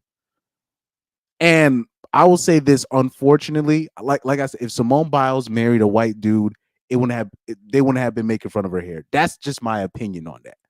It's just unfortunately, black women have a very in our community, and the same thing is happening with white men in their women as well. But I can only speak for in our community, right?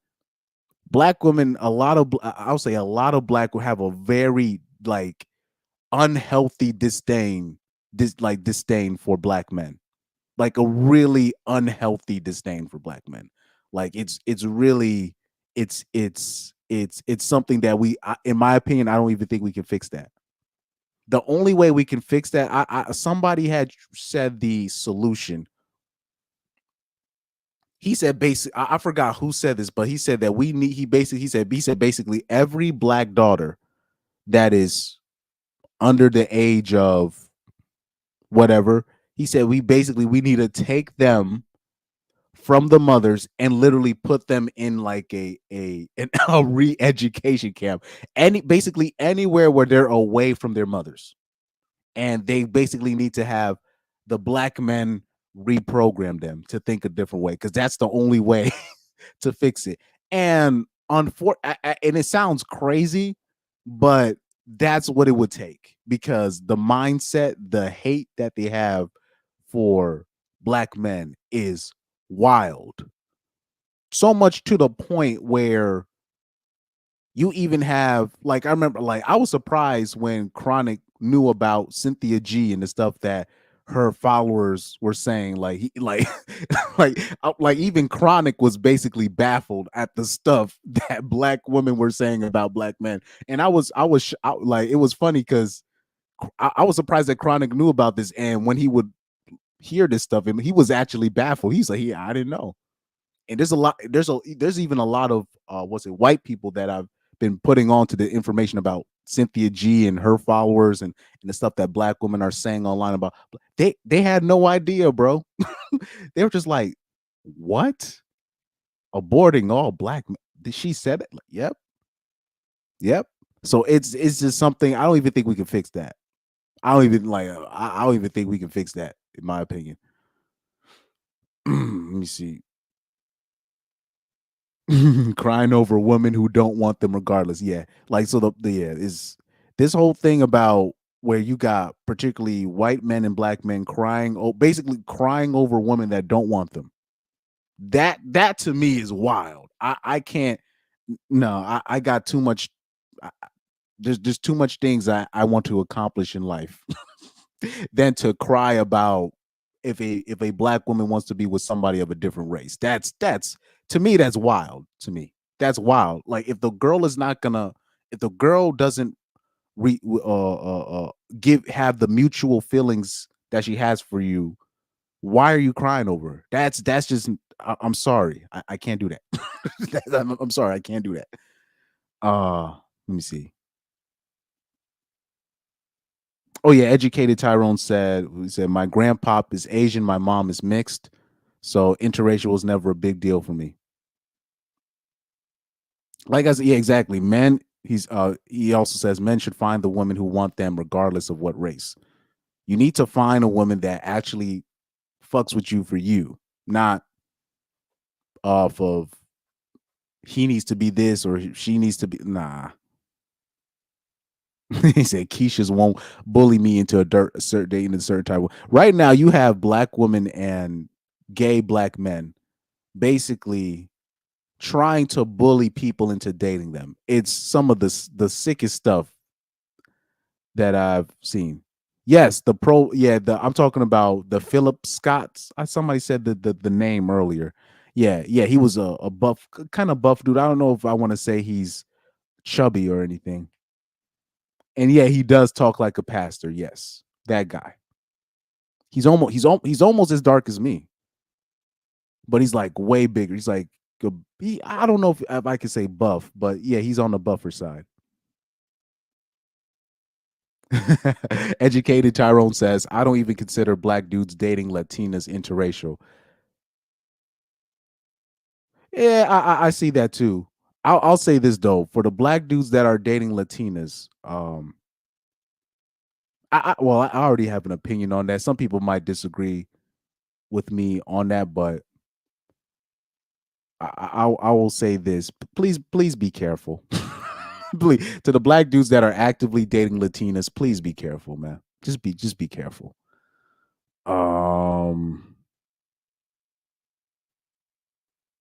Hope you don't turn red pill after this.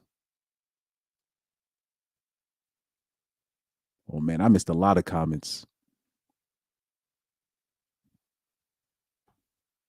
So Educated Tyrone said, Chris, did you ever do a topic on Asian or Indian chicks chasing after white dudes? I mean, I don't think I need to do a show on it. It's pretty obvious what they're doing. Like it's I don't think I have to do a show on that. But I haven't, but you are right. I haven't mentioned that a lot on my on my channel, but I thought it was pretty well known. You know what I mean? So I don't even it's pretty well known. Almost as well known as when we talk about white dudes being with Asian chicks, you know.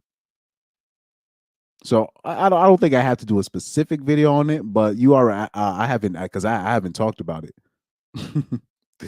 Oh man.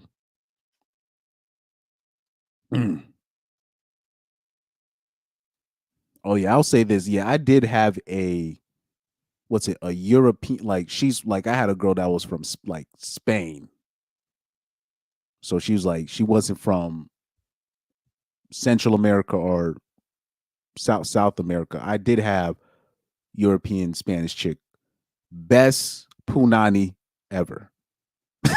Ever. Not I'm talking about it's like not even close.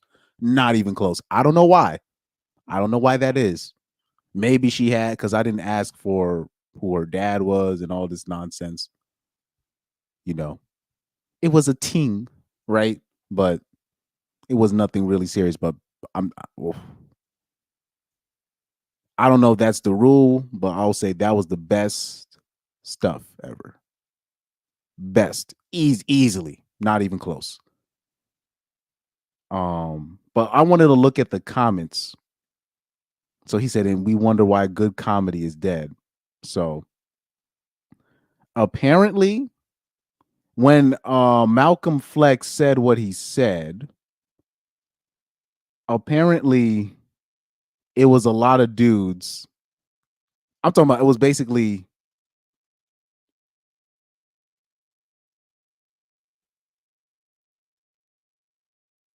it's been a lot of I guess in the comment section it was a lot of dudes, but particularly Caucasian dudes, you know, sticking up for white chicks, and it was like it's wild. It's to see that is wild to me. But let's address at least the comments where you have people finally having the honest conversation about, look, yeah, these American women, they just so somebody said even in conservative areas a lot of the 18 to 30-year-olds are really bad. It's because their dads are not strong men or they didn't have dads at all. And these are facts because people just think, oh, they don't have dads. Not just that, it's just if they do have dads but the dad doesn't really have say in the household, the mom runs the household.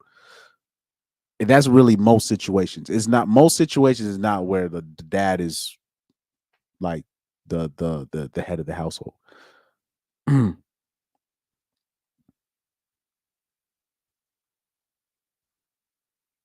Somebody said, yeah, they're probably the worst demographic of women in the world right now. Not gonna lie. So yeah, it's finally people are finally having the discussion. You know what I mean? He said, know a lot of Americans who married Asian women. I can't think of any who aren't still married. They don't play. Facts. Asian women, they know how to play the long game. They know when we talk about the long game, they know how to play the long game. They know how to play the long game. And oh yeah, so watch this. Don't be surprised that you're gonna see a lot of. I'll say this: people talking about the Colombian chicks. You're gonna be seeing a lot of Venezuelan chicks. Trust me, you heard it here first. You see how they've been talking about the Venezuelans taking over. You know, the Venezuelans taking over people's apartment complexes.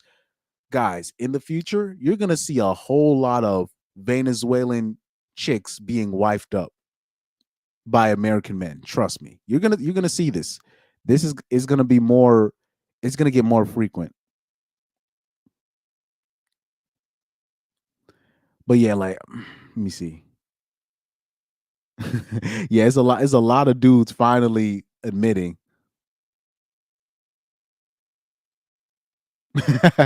So you have one white woman saying, or this is one unique couple and he happened to fall in love with a Chinese woman. This is a woman that's in denial, whoever this is. I don't know who she is. I don't know. I think this is. I don't think this is a conservative woman or a liberal woman. This is just, or yeah, actually, first of all, yeah, this is a liberal woman, but that's just a woman that's just, she's just in denial on what's happening. She's clearly, this is just in denial. Oh yeah, and also that's what I was about to say. I did see a lot of white women that were just like, they were hurt by Flex's comments. They were hurt. It was a lot of white women hurt by Flex's comments, like right here with Andrea. Someone, she goes, maybe she's just a nice person and the right person for him. I didn't take you for someone to be racist, Flex.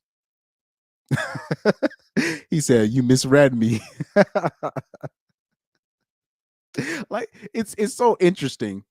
I bet you Flex had, it's interesting how this works. Let me bring up, hold up, because let me just take this off of man and woman. Let me just take this off of man and woman. Have anybody been paying attention to what's been happening to Candace Owens? Have people been paying attention to this? Have people been paying attention to, like, now you got conservatives calling Candace Owens crazy because she's finally she's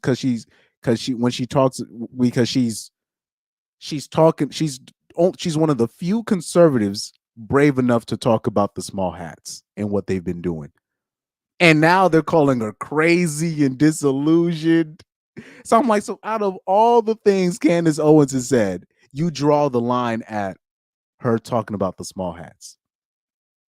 This is like, I'm pretty sure Malcolm Flex has probably said things about ninjas and immigration and all the stuff that everybody, you know, particularly the conservatives want to agree with.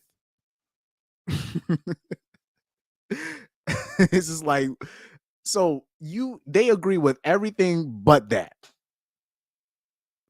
So now Malcolm Flex has one. This is probably the first time he says something about Caucasian women, and now they upset. And I remember Chronic was making that point the other day in one of his videos where women are cool with everything that you say, right? If you say I can only date women that are 6 feet and up, the women under 6 feet are going to be crying, but the women over 6 feet, they're not going to damn you for your preference. They're going to be, well, no, that's his preference. And they're not going to say that, oh, yo, you kind of discriminating against. It's because as long as the woman fits into the criteria, they'll be cool. They'll be cool with whatever you say.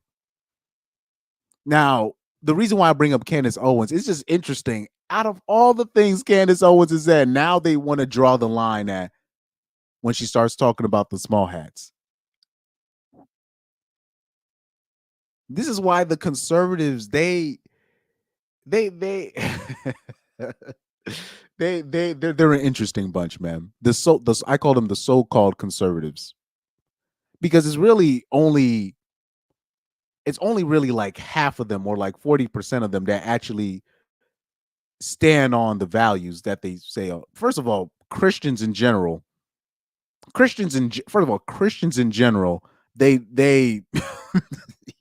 let me not even get started on that. But the conservatives, they don't impress me, man.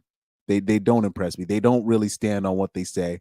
They're cool with everything else that you say about everybody else. And then once you finally touch a subject that, now they're called, I'm talking about, you should see the comments on Candace. Oh, they're calling her crazy now. They're calling her disillusioned. And I'm like, what? Nah, man. This is wild.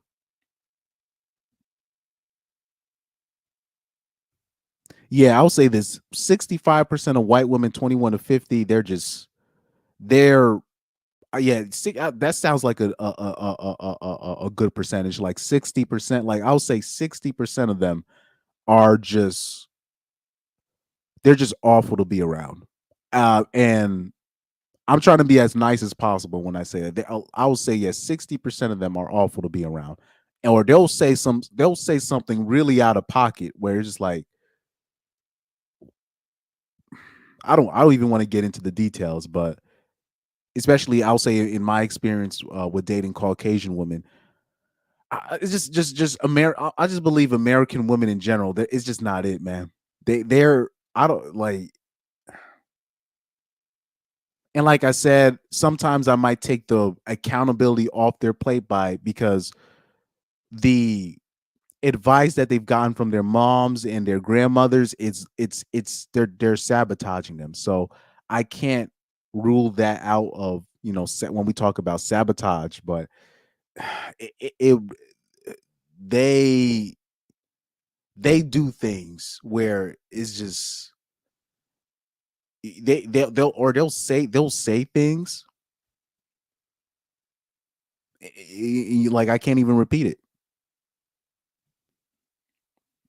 Yeah, Candace Owens, because now when Candace Owens started talking about them small hats, because she's one of the few conservatives with the balls, and it's just sad. It's sad it has to be a woman, but it's sad. It's a woman that has more balls than most of the male conservatives to call out the real people in charge of the chaos. But it is what it is. It is what it is. It's interesting though. It's interesting. VHS LOL says a lot of women from the US are noticing men are going to foreign countries to get women, and so they are posing as women from that region already. Oh, yes. I know about this as well. Thank you for telling me about this. So I heard that from somebody else as well, and I dismissed it. Thank you for bringing that up. So right here, let me repeat VHS LOL's comment because this is true. He said a lot of women from the US are noticing men are going to foreign countries to get women, and so they are posing as women from those regions. He said he already has friends who have already been through that. So you have women posing like they're from a different country, but they're really American because they know that men are looking for women abroad. Now, I will say this. Maybe I don't want to sound like I'm bragging, but there's because I'll say this because it's not just this country thing. I've been seeing like a lot of women with like these so-called conservative dresses, but they're 304s. Like, so it's almost like, because at the end of the day, whatever woman that you're with, you got to do the whole facts. You got the car facts. You got to do the 304 facts before you invest. You gotta do the background info.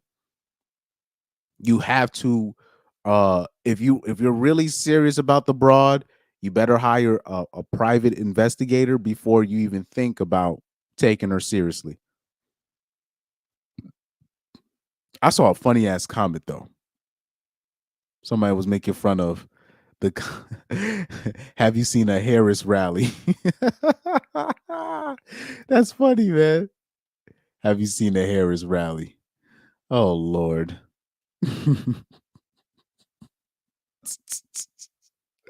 Oh Lord. Oh man. and like I'll say this because people might disagree with me, because I'll be the first to be saying, like, because I don't really think my vote counts really for anything, especially when it comes to presidential elections. Now, technically what I'm saying is right, but it is what it is. People could disagree with me, but how is it when you're looking at the numbers, they're telling me that this woman, Miss Harris, has better numbers than Orange Man, and nobody really that I know really they even the people on the left don't even mess with Harris like that, but her numbers is already at a certain percentage, and black women only make up a certain percentage in this country, so it's not them. They don't have enough numbers. Black women are not that influential in terms of for the numbers. So how the approval ratings are on her side over Orange Man, even though it's clear that I'm talking about even for the normies, when it comes to approval ratings, like even Sleepy Joe had better approval ratings than Mrs. Harris, Miss Kamala. right? I like to call her Kamala, not Kamala. I had a woman in my comment section. She's like, "It's Kamala Harris, not Kamala." I'm like, I'm doing that on purpose, right? Like I'm doing that on purpose. Oh yeah, like Harris is like that they're hiring people for the rallies. Even though that has always been a thing. Most of these people, they got to hire people, especially on the left hand side. They got to hire people to do this. They literally had to hire internet influencers like Destiny and these people, and not Harris's camp, Biden's camp. They had to hire people for him to get to where he needs to be. So Harris is obviously going to do that. But even with Harris, like, people don't even want to accept her money. Oh yeah, he said, yeah. American conservatives, to me, they're a joke. They're a joke. they're a joke. It's very few that actually stand on what they say. But how is she the only? She's the only. How is it? Okay, so shout out to Gary Grant right here. He said, honestly, I haven't paid attention to Candace, but I'm not surprised since she was calling out the small hats when she was with the when she was with the Daily Wire. And like I said, well, the Daily Wire, that's a small hat hub. You know what you know what I mean? So that's why I already knew her days were numbered. But I don't understand why she's like the only like mainstream conservative, even though she's kind of controlled opposition as well. I'm not gonna dismiss that, but why is it she's the only conservative out of all the conservatives, regardless of gender, that's willing to call out the actual people? And then when she does it, all of a sudden she's disillusioned, she's crazy, she's cuckoo. Oh, and she doesn't. She's losing her mind. I don't like it when people do that. So out of all the things she says, you draw the line at that. Nah, I don't like stuff like that, especially when they're calling her crazy. Come on now. Harp's Desire says TikTok is filled with actual lefties who despise Harris for being soft on that country that we're talking about. Like as what I was about to say, like, even people on the left hand side, they don't even like Harris because they don't want to, because because she doesn't want to say whether or not she's pro P. If you know what I'm saying, pro P, right? So even like I'm talking about even Black Lesbians Matter. The Black Lesbians Matter group, they don't like Kamala. Yet her approval ratings is like, they said it was like 52% to Orange Man's 48%. I'm like, what? I was like, get the F out of here. And then people are gonna tell me my vote counts. How? I don't even know people that are openly supporting this woman. But her approval, nah, man. You gotta miss me with that. What does my vote really count for? VHS LOL says, when the Black woman saw Megan Thee Stallion twerk, the numbers skyrocketed. Jesus Christ. Nah, man. Even like, I can't even blame the BWs on this one, because there's still enough BWs that are like, what is Kamala really doing? What is she there for? I don't understand where she's getting these approval ratings from. So this is where I'm like, the numbers are not adding up with that. So this is why, to me, when it comes to politics in general, that's a joke to me in and of itself. That to me is a joke in and of itself. So, and remember, I showed you the video of Orange Man the other day of him saying that the immigrants are not really going anywhere. They're still going to accept immigrants. I told you why they were doing that. So I hope people don't like, yeah, the immigrants are not going nowhere, bro. But anyway, he said, yeah, I went to Vietnam to find mine. It's a wasteland in the West. Most of the few good ones got married. Yeah, I was about to say, the good girls, the quote unquote good girls, I told you, in America, to find a good woman is like finding a good parking spot. They're all taken, and the best ones are paid for. Best ones are paid for.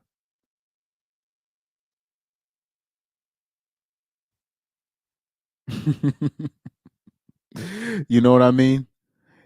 So right here, so now, so yeah, you got some white dudes in there. They're posting their Asian GFs, their wives, and all that stuff. Look, man, they people have been avoiding this for too long. People have been avoiding this problem for too long.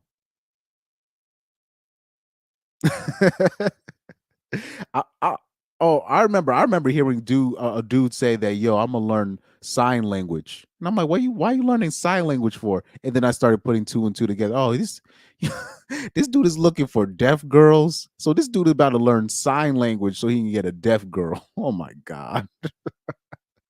He wants nobody with no influence that could hear what their homegirls are saying. That's crazy, man. That's funny. But anyway, I want to show you. I don't know. Maybe should I re yeah, like that was funny. He's like, either way, pissing off all corners of Twitter, from weird white purist Twitter to Zoomer lefty Twitter to even Radfem Twitter, all while watching the core message zoom over their heads, has been hilarious. Like I said, nobody wants to address the issue. How bad are Caucasian? Like, nobody wants to call out the behavior of particularly, I'll say particularly Caucasian women, because they just don't, the stuff that they do, first of all, nobody calls out white women in general for being heavy drug addicts, for being the drug addicts that they are. And it just goes over. Nobody wants to address that. Nobody wants to address them being alcoholics. Nobody wants to address them being Karens, them being just terrors on society, because a lot of them be drugged up. The stuff, their behavior, how they talk to men, how they talk, the stuff that, like the stuff, I'll see women on here talking about, oh, we need to we need to delete all men and all this stuff. They don't get their accounts removed. And they could just they could literally say whatever they want. Say all types of hurtful stuff to their men in public, behind closed doors. Nobody wants to address the the massive behavior problem that Caucasian women display. And it's only now, because it's just so obnoxious now dudes are finally like, yo. They're just like, yo, what's going on here, man? Yeah, the Daily Wire is a small hat hub. Yeah, that's why I never really could put my full support behind these guys. Oh yeah, Kamala, she's been caught. So VHS said Kamala is even trying to get kids entertainers such as Kai to promote her stuff, and they're just rejecting the offer. Like, first of all, the new celebrities now is not, you know how like the new young teenage celebrities used to be the Nickelodeon stars, right? The Hollywood movie stars, the Marvel movie stars, or the Disney Channel stars. They used to be the teenage celebrities. Now the teenage celebrities are the Twitch streamers and the YouTube streamers. You're not gonna buy these guys off, because first of all, the streamers are seeing more of their money than these celebrity entertainers. First of all. And second of all, they have their own fan base. They can have their own, they made money literally doing their own thing. So these politicians can't easily buy off these streamers, right? Now, obviously, on the left-hand side, you have guys like Biden. They were able to reach a lot of, the destinies of the world, right? The what's the Arab chick, Jasmine something, the Mia Khalifa looking chick. So she admitted that she was bought off. So you still have that, but when you're talking about like the actual big streamers of the world, they can't easily be bought off, and they can just tell they can just tell those people, man, F you.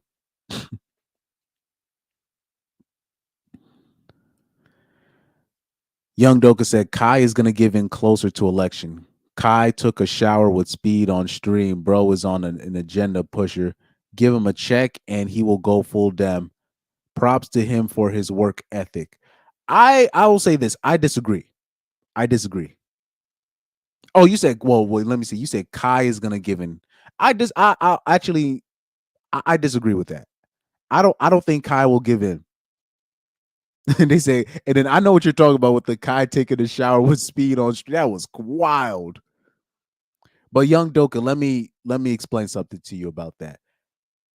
Obviously, you're never gonna catch me in that situation, but I grew up in the suburbs. This stuff, like particularly Caucasian dudes, they would do stuff like this all the time. Unfortunately, and I'm not trying to, and I'm not giving excuses. I'm not trying to give excuses because I looked at that as like, bruh. I looked at that video. I was like, bruh. Thank God they had something on. Thank God they weren't actually naked though.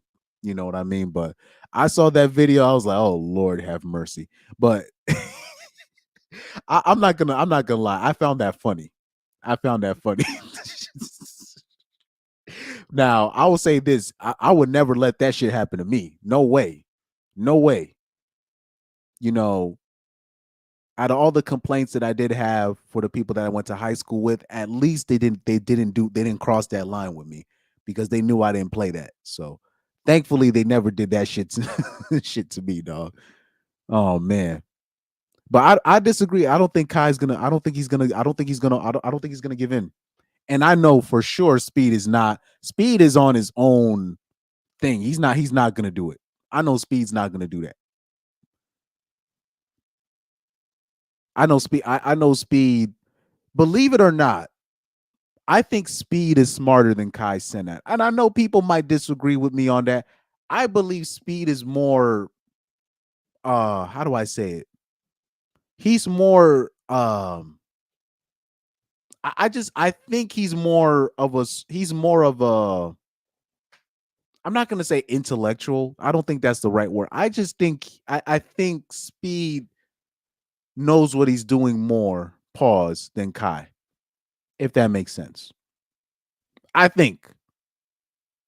I think this is my opinion. This is just me watching, but I'm seeing the stuff that Kai and his like the friends around Kai, the trouble that the friends around Kai is getting into, the stuff that his homeboy got into last year, right?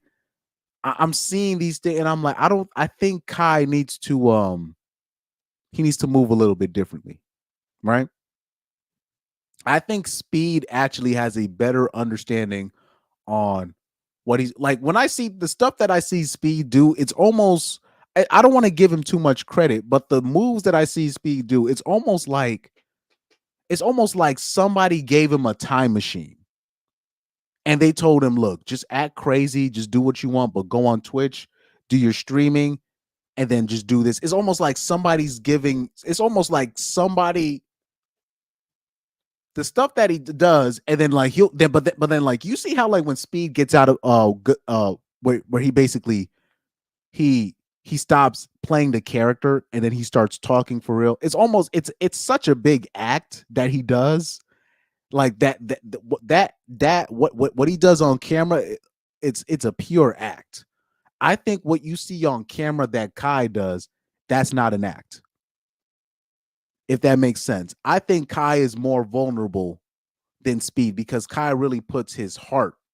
Speed is playing a character, but he has like different type goals. It's almost like somebody from it's almost like Speed from a time machine came back to him as a kid and was like, you look, just start a Twitch, do this, act crazy, you're gonna get millions and billions of dollars. Just do that, just act this way and do that.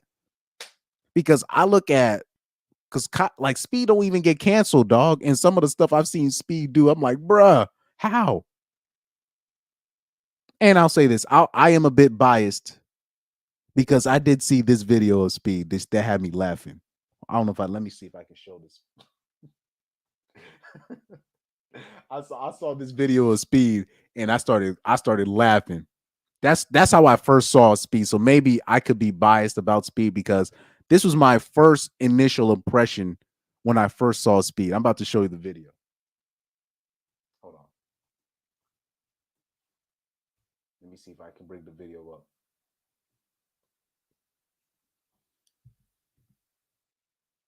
Do you remember this video that he had with that IG model Ash Cash? I hope I'm saying her name right. Ash Cash. That was her IG name. Do you remember that? Do you remember this? That was my first time seeing Speed. Pause. That was my first time seeing. That was my first initial impression of Speed. Right? And I'm like, wait, how old is he? 16 years old? And he's talking like this. This dude wild. Like, it's almost like the stuff that he's doing now is like something like if I had a time machine and then I would go back to my older, I would just tell my younger self, yeah, just start a Twitch, stream, play Fortnite, do all this stuff. You're going to get millions of. I would have done the same. The stuff that he does is the stuff that you wish you could say. But you can't say it because of the filters. But this was my first initial impression of Speed about 2 years ago. Hold on, wait. All right, but look though, I got a psychological question, okay? Mm-hmm. Say if we're the last two people on Earth and we had to reproduce to make the world continue, would you reproduce with me? Fair use, by the way, fair use. No, because that means our kids will have to intertwine and then their kids. No. Who gonna stop me? I will. Who's gonna stop me? I will. If we the last two people on Earth, who gonna stop me? Gee, You're not stopping me. If we the last two people on Earth, who gonna stop me? Yeah. Come on. Yo, that was my first impression of Speed. So you got to forgive me. I was impressed. When I saw that, I was impressed. Don't be mad at me. I was impressed when I saw that. That was my first impression of Speed. I was impressed. Because Ash Cash at that time, she was one of the IG models that everybody was thirsting over.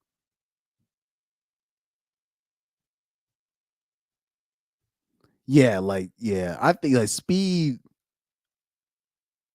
I don't know where he's getting his counsel from because the moves that he makes, I don't know if his mom is giving him the right counsel. I don't know. You know what I mean? Right here. So Young Doka says, I know what you're trying to say. Speed understands the algorithm more than Kai. Basically, he had that Back to the Future knowledge on streaming. Yeah, it's almost that. Like when I watch Speed do things, it's like somebody told him just do this and you'll be straight, and then just make sure you're good here. Stay at your mama's house, and then just do that. You're just like, He said he was wilding.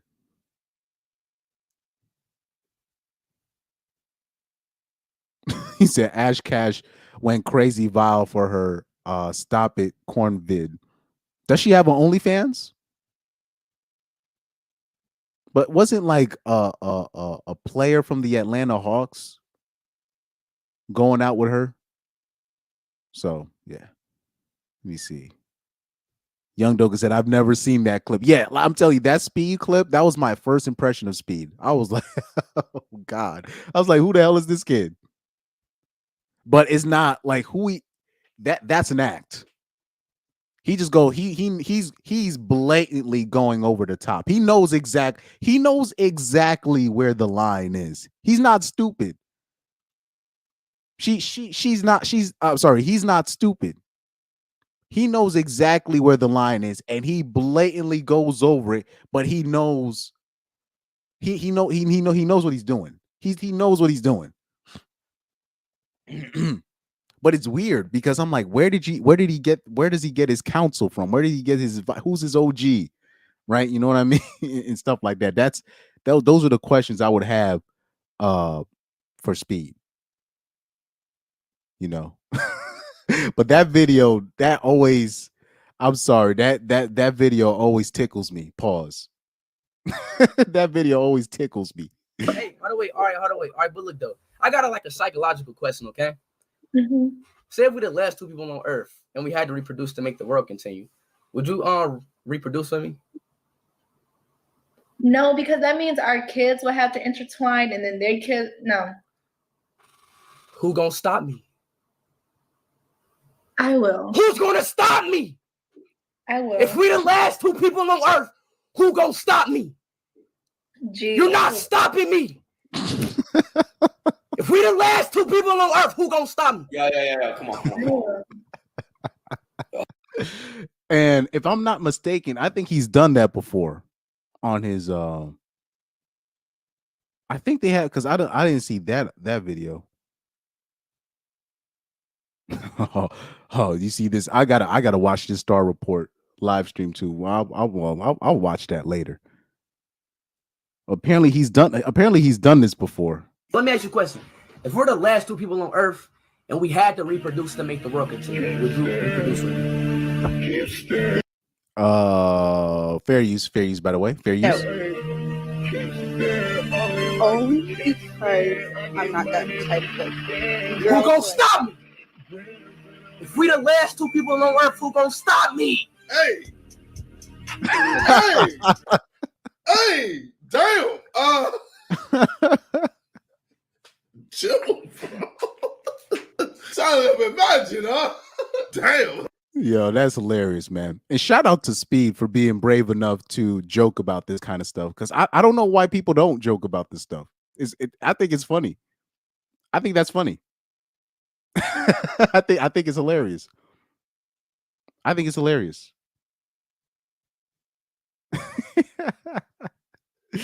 Oh man. He said she indeed has a OF. Sharif Cooper that used to play on the Cavs. Okay, that was his name, Sharif. Because I'm like, didn't look like it was a dude that she was like an NBA ninja. I don't know if they're still together or not. But I was like, after her leaks came out, I'm like, I would be like nowhere near that broad. But that's just me. And that's just me, you know.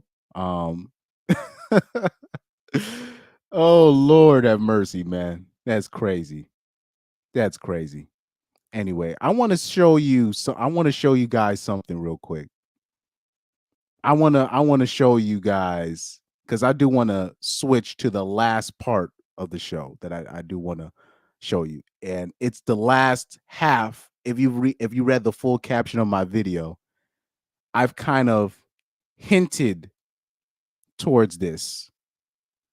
The only problem is I can't find the video via Instagram, even though I got the Twitter video ready. I can't find the Instagram video, but I got the Twitter video ready. So I don't know if I want to show the Twitter video first or the Instagram video first. Let's see something here. Let me do one quick scroll. And if it's not there, I'm going to just show you the Twitter video first. Because I do want to bring up another part of the game, why single women are keeping other single women are keeping other women single on purpose. There's another, because we talk about misery loving company and all this stuff and feminism and all this, but there's another part of the game that we need to address. There's another part of the game that we need to address. And it's very relevant. Don't get it twisted. It's very relevant. So right here, let's bring up the Twitter video. This is very important stuff, man. Important stuff. I want you to see this right here. So right here, I want you to read the caption.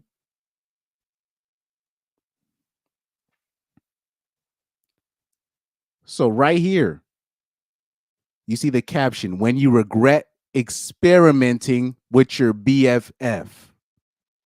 So here you have the girls putting their dresses back on, and you have one of the girls that are kind of happy, and then one of the girls that regrets doing the experimenting. This is another part of the game that is so underrated. Why you have a lot of single women going out their way. Why you have single women falling out after girl trips. Why people think women are falling out during girl trips just because of money and men. No. It's because stuff like this is happening. Right. I wish I had a time machine. Where can So let me not play the music. That's going to mess up the copyright. But right here, you see one girl happy, other girl, she regrets it. And now I know if anybody in the comments section, if I can get an amen in the comment section, where you had a girl, right? But she's had a girlfriend, right? And she seems to always be mad at you, always giving you the stank face. Because we would never venture to think, yo, they might have messed with each other before. You've never, like, dudes, because maybe because dudes are just not threatened by it. You know what I mean? Because dudes are not threatened by it, they would never think that. But this is another missing link that we don't really bring up. This stuff happens. You have women experimenting with each other. And now here's the thing. And I told you earlier, women don't only just catch feelings for men. So you'll have women experimenting. One of the women catch feelings. One of them they were just playing around. And now you got these two. They're basically stuck together because they know each other's secrets. They know that they've experimented, and this is why she won't let go of that homegirl, because she knows all her dirt. And then the other one basically uses that against her. And then you, as the man, you're like, why this girl always hating on me? Why is this girl always? Because you took her woman. She had her first before you, or she had her during you. This is another part of the game that people are not that are not addressing. And then also, when we talk about the projection, women projecting, right? Always say, oh, these dudes must be gay. Oh, because anytime you stick up for another dude, they call you gay. What? This is another part of the reason why. They're just assuming you've been intimate with another dude because you're just sticking up for him, because in their life, the homegirls in their life that's always 10 toes down with them is because they've messed with each other before. This is another part of the game that we have not really dove into. Is only because I think I think men underestimate lesbians. I think this is the problem that men do. I think men underestimate how another woman can really just take your chick. It's very possible. It's very plausible. This is another part of the game that men need to acknowledge.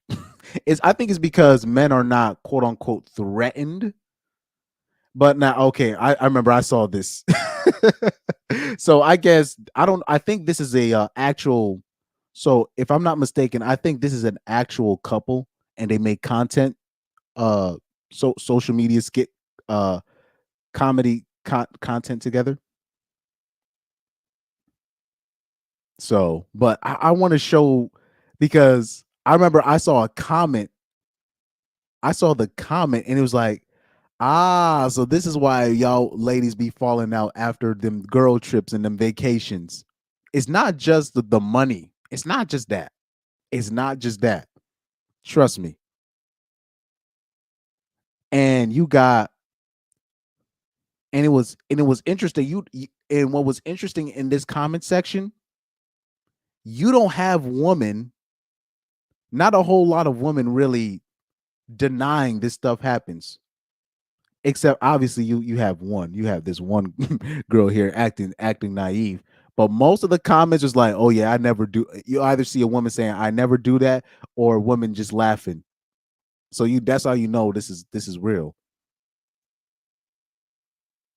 So somebody said I couldn't look at them anymore.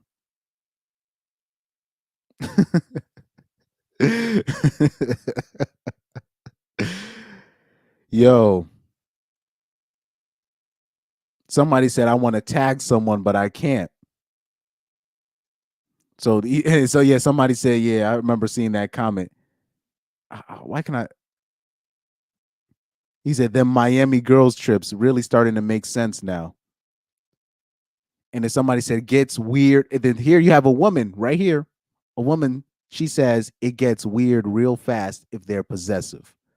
So this is why you'll see certain women around your girl. And like, why can't you just get rid of the broad? And it never comes as a thought across your mind because you're just watching out for thirsty ninjas at her job or thirsty ninjas at the supermarket or the gas station. Normal stuff, right? Her personal trainer, right? Her quote unquote male mentor, but nobody ever questions the female mentor or her former female roommate that she went to college with. They would never venture to think that is possible. This is another big part of the game that people are not addressing. Exactly. Their projection speaks volumes. Yeah, Kim Kardashian, VHSL LOL says Kim Kardashian was a 304 before the modern 304. Educated Tyrone also says, yeah, I think most men aren't threatened by it, or at least it just never occurs to them. I think it's because they don't feel threatened by it. But I will say this, this is a big part of the confusion. Because we're always talking about, man, these single women are always trying to keep their friends single. There's a reason behind it. There's another reason behind that. That why you'll have a lot of these dudes, they're losing their woman is because they're losing their woman to that L group. They're enticing these girls out of these relationships because they like them. So because they're not threatened doesn't mean that they're not doing damage. They're doing real damage. Because a lot of these feminists and these people preaching women's rights, a lot of them they're L's. They're L's. They're L's. And they're doing they're recruiting. This is another part of the game that I think a lot of men are underestimating. And I wish men, and I really think men are because they're not quote unquote physically threatened by them. And unfortunately, because if men are not physically threatened by them, by something, they're going to give it a pass a lot of the times. But they don't understand the damage. They don't understand the damage. The damage that, because people don't even understand when you talk about the feminists that fought the hardest were the lesbians. Those were the ones that were pushing the hardest for feminism, because you have these bull daggers, these bullish looking women. They didn't really have an option to be with men. That's why they became lesbians. And because they were lesbians, they had to fight harder for their rights in terms of work. Because if you're a lesbian, you're going to definitely have to work, because you can't depend on no man to help you out because you're on that side of the fence. So you either had girls in the closet, but particularly the out and out open lesbians, they had to really push for the women's rights because they actually needed the money to to support themselves because they couldn't have a man do it for them. This is the man that part of the game, and I'm happy that people are starting to put more uh church business out there. More church business out there. So now people are starting to, oh, okay. I see why. I see exactly why. Oh man. I don't know if they've made more content.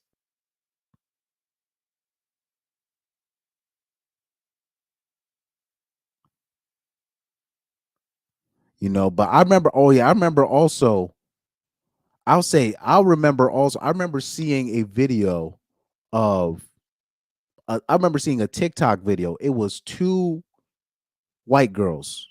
They couldn't be no more than 16 or 17 years old. Yeah, 16 or 15 years old. And the white girl thought it would be funny to prank her friend by kissing her on stream. And when she kissed her, she did like a little dance afterwards. But the other white girl was shook. And you could tell that she actually liked the kiss that her friend gave her. Now, I don't know if she was already on the L team, but I'm telling you, afterwards, she definitely was on the L team afterwards. I remember seeing that video and I was like, why would you play with your friend like that? She probably knows that her friend is on the fence. On the fence, and she kissed her friend because she knows that she could get away with it as a straight as a quote unquote straight woman. But I remember seeing that girl's face and she was shook. She fell in love with her friend right there on the spot. Right there on the spot. She fell in love with her friend. This is a part of the game that we really have to we got to address this. A lot of y'all men lost y'all girls, lost y'all wives to other girls. It's not, people just think it's just a ninja at her job. A lot of us have lost our women to other girls. And it's time that we put it out there. We got to put our pride to the side and be like, man, we lost our chick to another chick, man. Because a lot of dudes, they're prideful. They won't even admit it. This stuff happens, man. This stuff happens. Damn, I still can't find that that video. But let's see if I can search it. I remember it was a black woman. She was preaching the gospel. Let's see if I can find that video. On YouTube. Woman says women are recruiting women to be single. I don't know if that's gonna sound right. Let me see.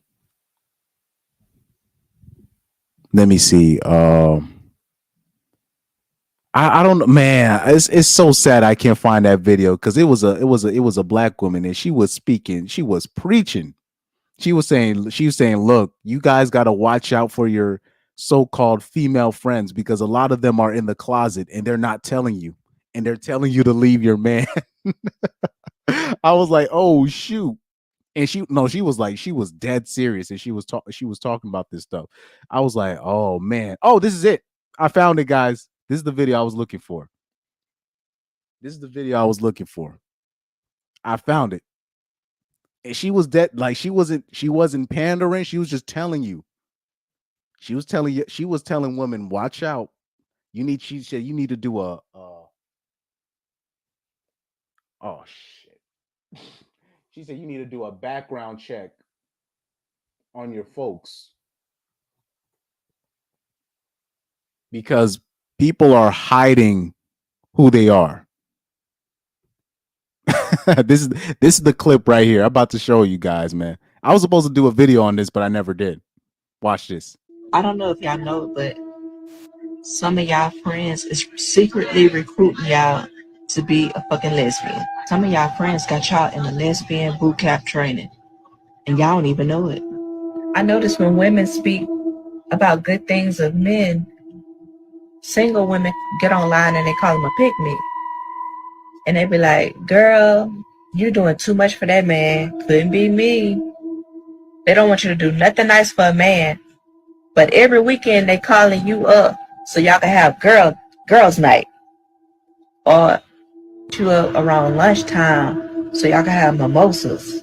They want to get your ass drunk. Yep. And so then y'all start taking pictures to make it look like y'all goddamn couple. But if you used to do that with a man, they'll call you a pick-me. But every weekend they hit you up. Watch them girlfriends that's hitting you up every weekend. And then they take pictures making it look like y'all lovers and shit. They got y'all in fucking lesbian boot camp training. I'm telling y'all, next thing you know, gonna get you drunk, they're gonna be fucking you. I don't know. That last part that she added. That last part that she added. Because that is because when you think about it, especially when they talk about getting those girls drunk and stuff, people don't ever put two and two together. People don't ever put two and two together, man. Shout out to the sister here for speaking facts, speaking church and tabernacle and all that. Because people will never put two and two together. It's a lot more women doing that. It's a lot more women doing that than people think.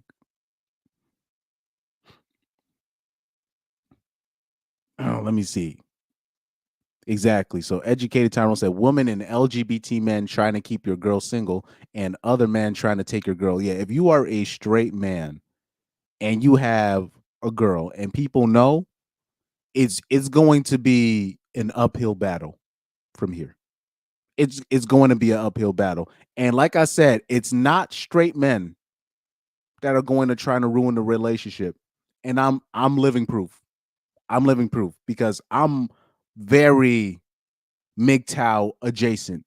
Yet I know there are a lot of people that watch the stream. They have situations, and I will tell them, do not watch my. I will literally tell these dudes, do not watch my videos. I'll let you do what you do, and I'm very MGTOW. Like, I don't know what the word is. I'm very MGTOW centric, or very MGTOW leaning, or right leaning, or whatever you want to call it, right? But when it comes to women and the girlfriends, the people, if a woman decides to date a straight man, especially when you're talking about the average man, I'm not talking about when she's dating like one of these football players or one of these people. Even those people are not safe. Look at Lamine Yamal, right? But when she's dating somebody that the demonic hens, her board of director of female demons, if they don't approve and she still goes out with you and you're just a regular dude, it's going to be an uphill battle. It's like to say it's going to be an uphill battle is a massive understatement. If you're like the average dude, and I'm talking about, you're not a criminal, you don't do that, you don't, and they don't approve of you, it's gonna be I'm talking about, it's gonna be an uphill battle for you. It's gonna be an uphill because they're just gonna look at you like, ugh, you're better off being a drug dealer. It's crazy. Yikes. Okay, let's read Young Doka's comment, but I'm gonna let you guys read the comment in your head. I'm not gonna read that comment out loud.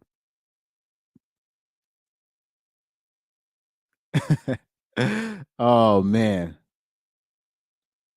But to summarize Young Doka's comment, her best friend has dirt on her. Like real dirt, not just of her sleeping with other men while you with her, but while you were with her or before her, but also her sleeping with her as well. And even though you're the simp, and even though you're really just a wallet, the best friend hates you because you're taking her from her. Even though you're the simp in the situation, even though you're technically the loser taking on the baggage, but because you're taking her girlfriend from her. That's why they call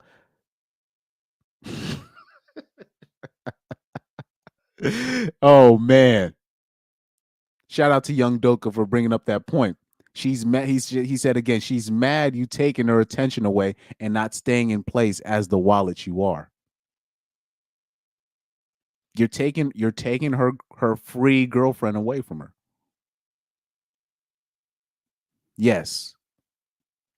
And not so when we say all the L's want all the women to be L's, and the same thing when it comes to, because like I said, when it comes to the lesbians, they're not looking for lesbians are not looking for other lesbians. They want to turn they get more out of life turning out straight women. So the same thing also goes for the G's, right? They get more they often, you'll see on Reddit them talking about how they fell in love with their straight male friend. And I'm like, why don't you find another man that likes men? No, they want to go after people that are straight. That's the rainbow communities. That's their goal, is to turn out straight people. That's their goal. When that goes for the L's and that goes for the G's. Yeah, sister. Yeah, she was preaching. I love when she was. I love what she had to say. And this is not like, because I know people talk about chameleons and all this stuff. No, she's talking about some real shit right here. She's talking about some real shit right here, man. Like for real.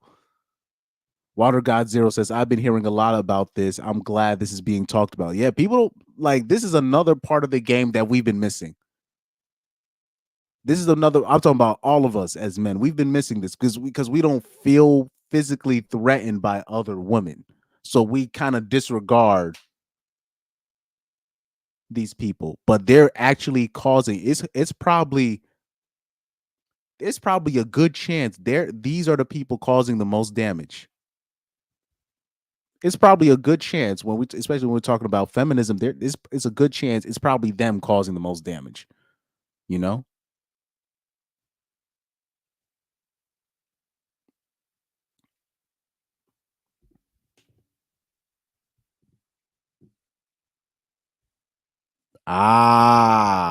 So South Holland, he's trying to give some tips. So he said, you know who your girl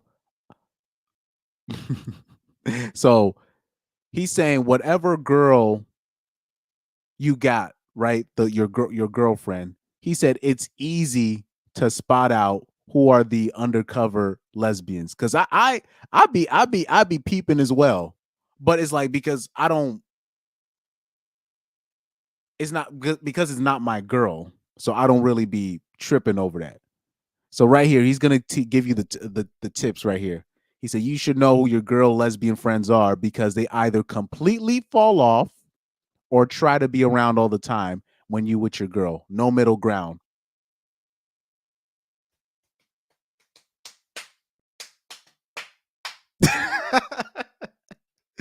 Oh man.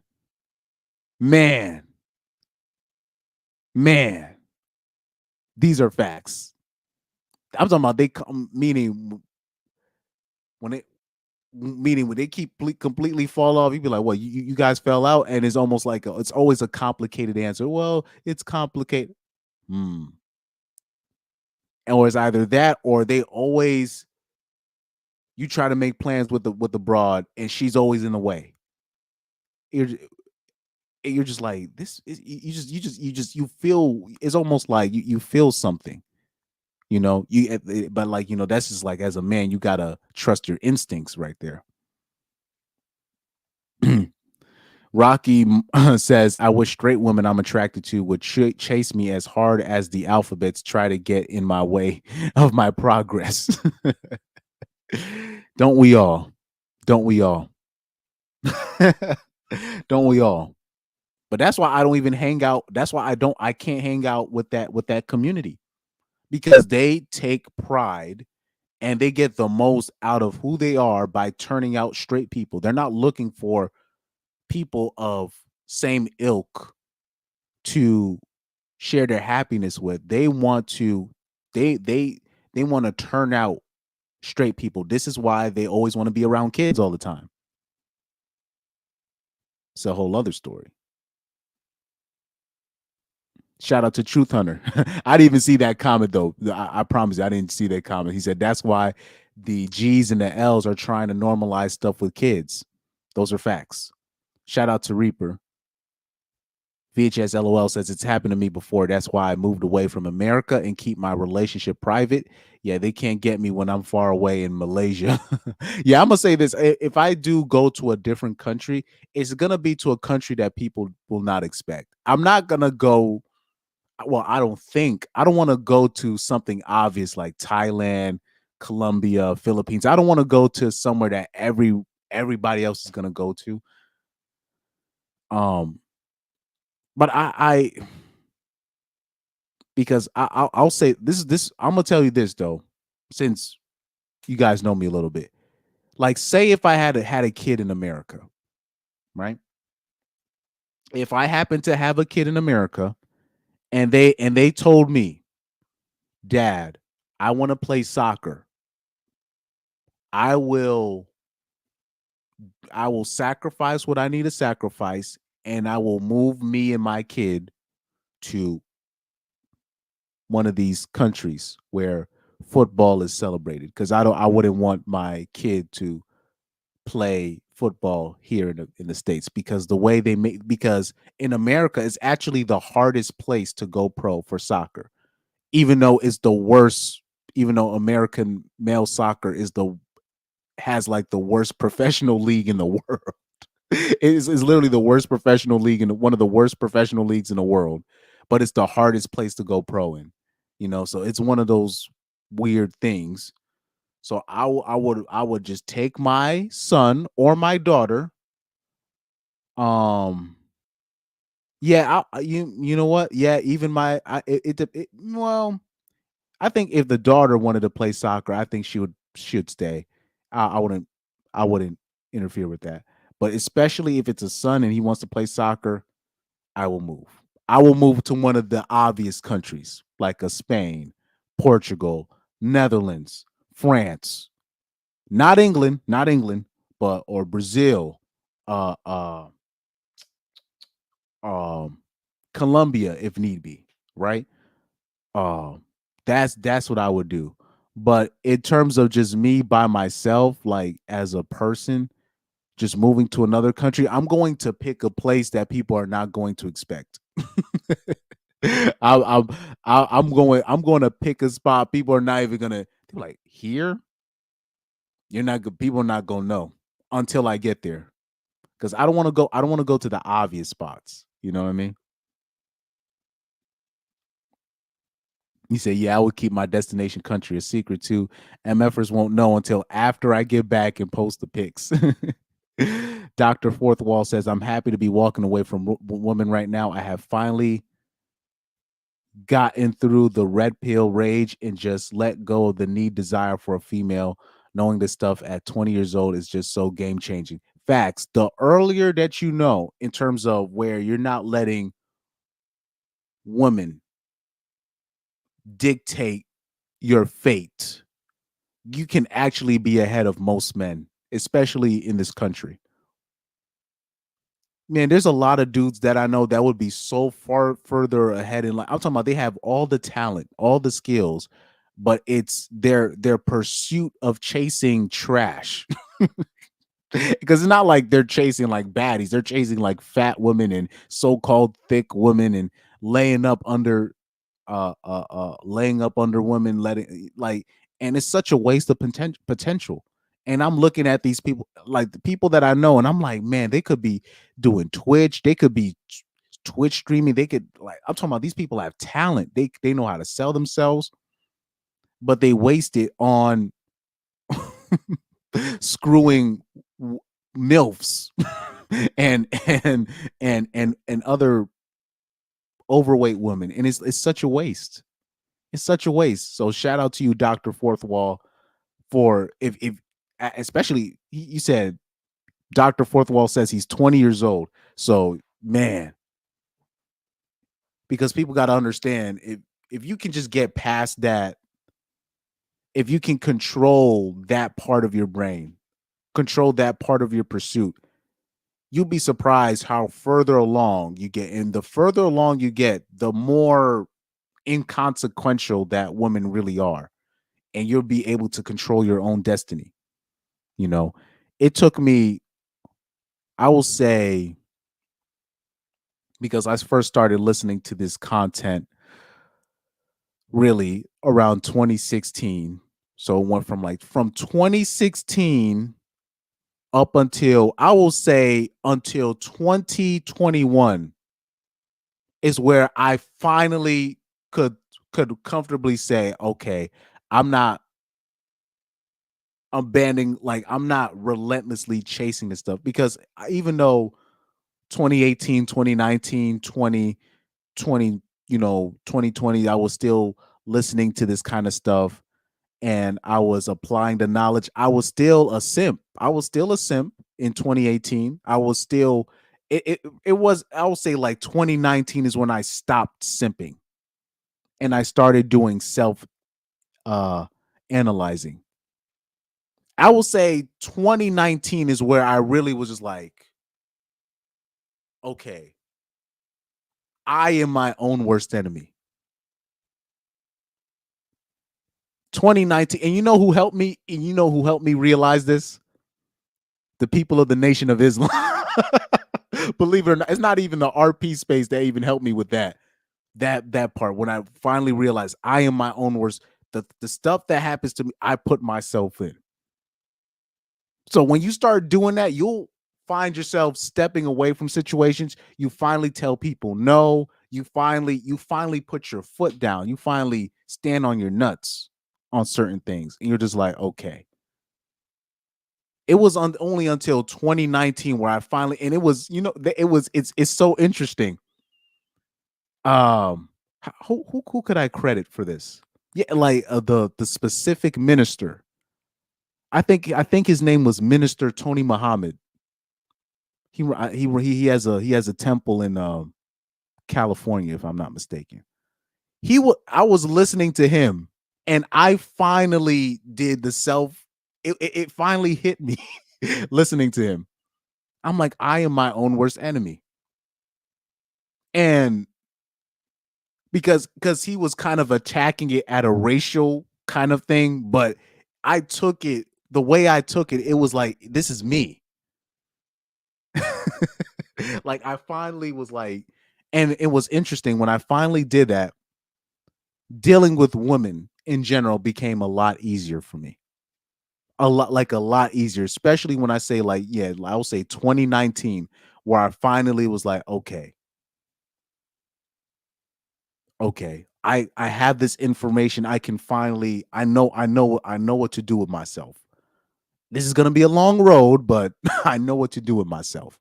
You know, this is it's interesting, but shout out to Dr. Fourthwall to know this at 20. I think I was around the same age. Yeah, was it 20? I was like 20 or 21. Yeah, 2019. That was an interesting year for me. That was an interesting year. That was when I was finally, and and I'll say this: being around more conservative thinking people also helped as well.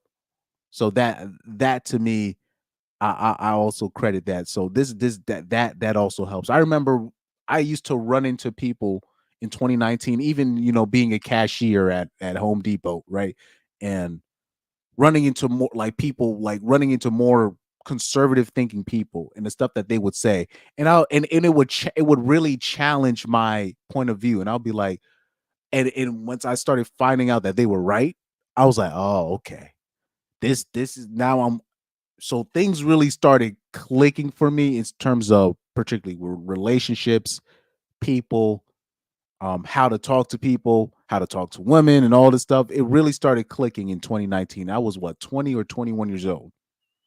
Yeah, it took me a while. And I'll say that because even in college, even though I was getting laid, I didn't really know how to talk to women. And it was not because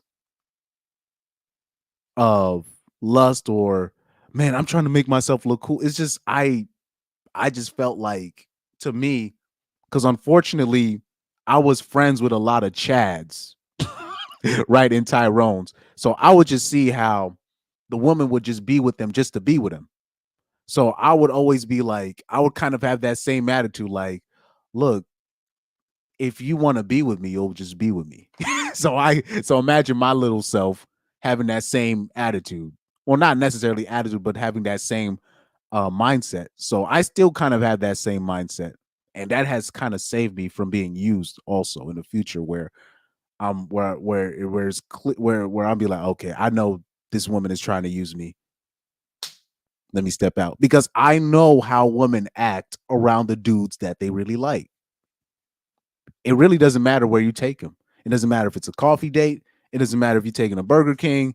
It don't matter if you take him to a movie that she doesn't like. She's going to follow you because she likes you.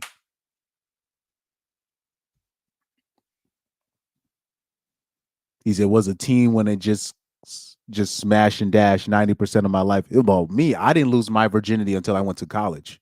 So I was 18 when I first lost my virginity. I remember like, when I was in high school, people kept asking me. And then finally I was like, I remember I had to lie when I was like 16. No, when I was a junior in high school. And I'm like, yeah. You know what I mean? Thinking that would help me. Nope. So it took me literally until 18 when I finally left the house, finally was on campus, around all different types of strange people, and to finally start taking risks and be like, okay, let me see, teen life. But that's because like the thing is, because I was in the athlete dorms, so when I was in college, so these are the things that happen. Well, really, just being in college really red pilled me in general. Just being in college. I don't know how you could leave college and not be red pill.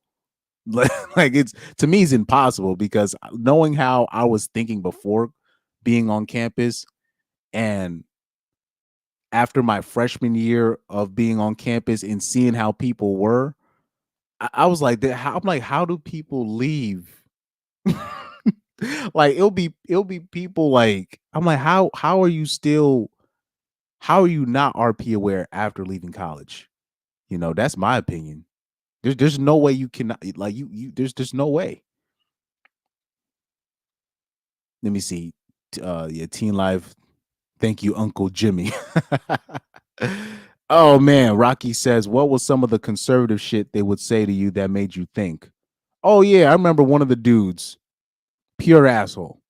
But I thank that guy every day, bro, for finally for really putting, like, for he would come in there with his son, right? And he would talk about, because people don't remember, even before 2020, people were doing marches and all this stuff, and he would just talk about this stuff out loud, right? And even I remember during 2020, but yeah, he was very integral.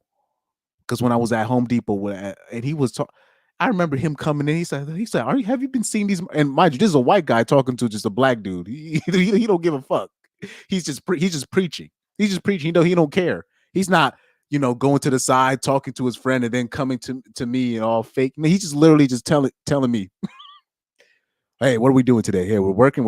All right. But have you, man, you see these marches out? Do you see what's happening with this country? He said, man, these people are under a spell. You know what I mean? And he wasn't even looking for an amen. He wasn't even looking for an amen. He's just telling me what it is, right? And he's like, man, I remember him telling me that. He's like, man, this country. He said, now they got us wearing these things on our face and all this not and blah blah blah. He said, man, this country is under a spell.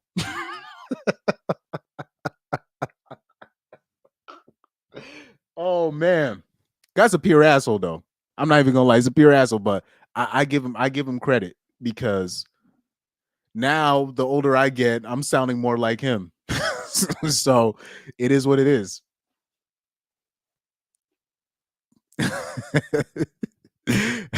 He said this country, he said these people are under a spell. And he was right. He's not lying. We see how these people act. It's just that we don't want to say nothing because we don't want to disturb the peace, or we don't want to look like a quote unquote sellout or a Uncle Tom as a black dude. But he's right. He's right. Yeah, man. It is what it is, man. It's a lot. It was a lot of, yeah, I will say that. Yeah, the real, like I remember there was one conservative dude. He had like a MAGA hat and everything. He was like on a wheelchair. Like he wasn't like those guys. They're not hiding. You know what I mean? They're just being themselves. It's not an act. You know what I mean? Let me see. So, oh yeah, let me see something. He said, Water God Zero said, I'm 22 and I'm still a virgin. I will say this.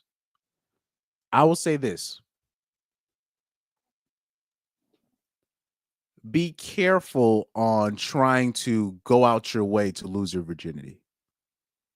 I would say, yeah, you should get laid, but I don't know if that's especially in today's climate, I don't think that's the right advice to give a man. That's how a man, and that's how, like, as a man, you can end up doing something stupid like impregnating a single mom or something like that. So you have to be, as a man, you have to be very careful. Now, if you do want to get your rocks off, there are ways around this. You know what I mean? You could go to Colombia, right? Even though that I still wouldn't recommend that, but don't go out your way to do it. Don't go out your way, going to the DR and then you don't know what you're doing. You know what I mean? So, I'll say this: don't even be in a rush to do it. Don't be in a rush to do it, because the person that I lost my virginity with, I didn't really like it. She liked it more than I did, and she wasn't a virgin. I was the virgin. Let me see. Rocky said, a spell. I'd have to drink with this guy. Yeah, he's one of those dudes. He's just going to speak his mind. Oh, man. He said, Pyro said we should have a list of different types of conservatives. Oh, yeah, I would see. I remember, because unfortunately there'll be some dudes that like I remember seeing one dude that was like, it was a younger dude, and he had the MAGA hat, but it wasn't a red hat, it was a black hat. And it's almost like he saw me at the cashier register. He was coming right to me, and then he just kind of like left.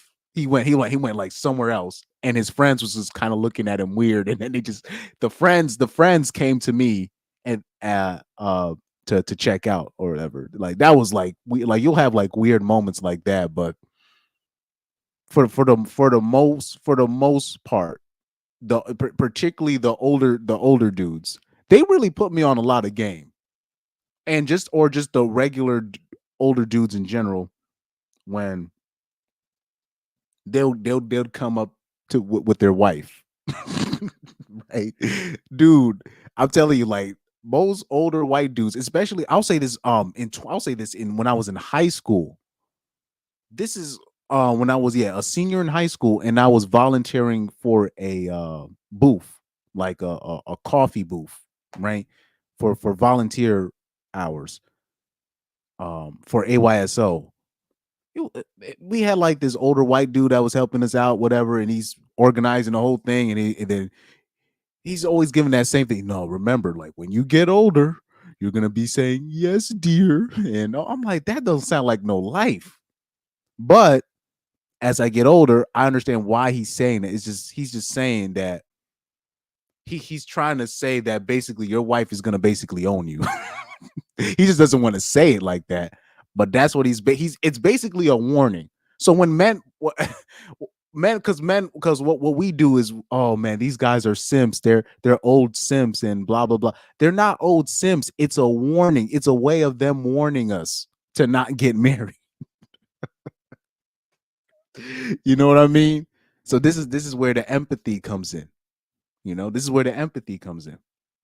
Truth Hunter says old school conservatives seem to have more balls than modern day conservatives. Yeah, I did the I don't know if you were there for the stream, but I did the stream where we were talking about all Black Republicans matter stream with the guy Aaron, the guy with the Trump hat, right?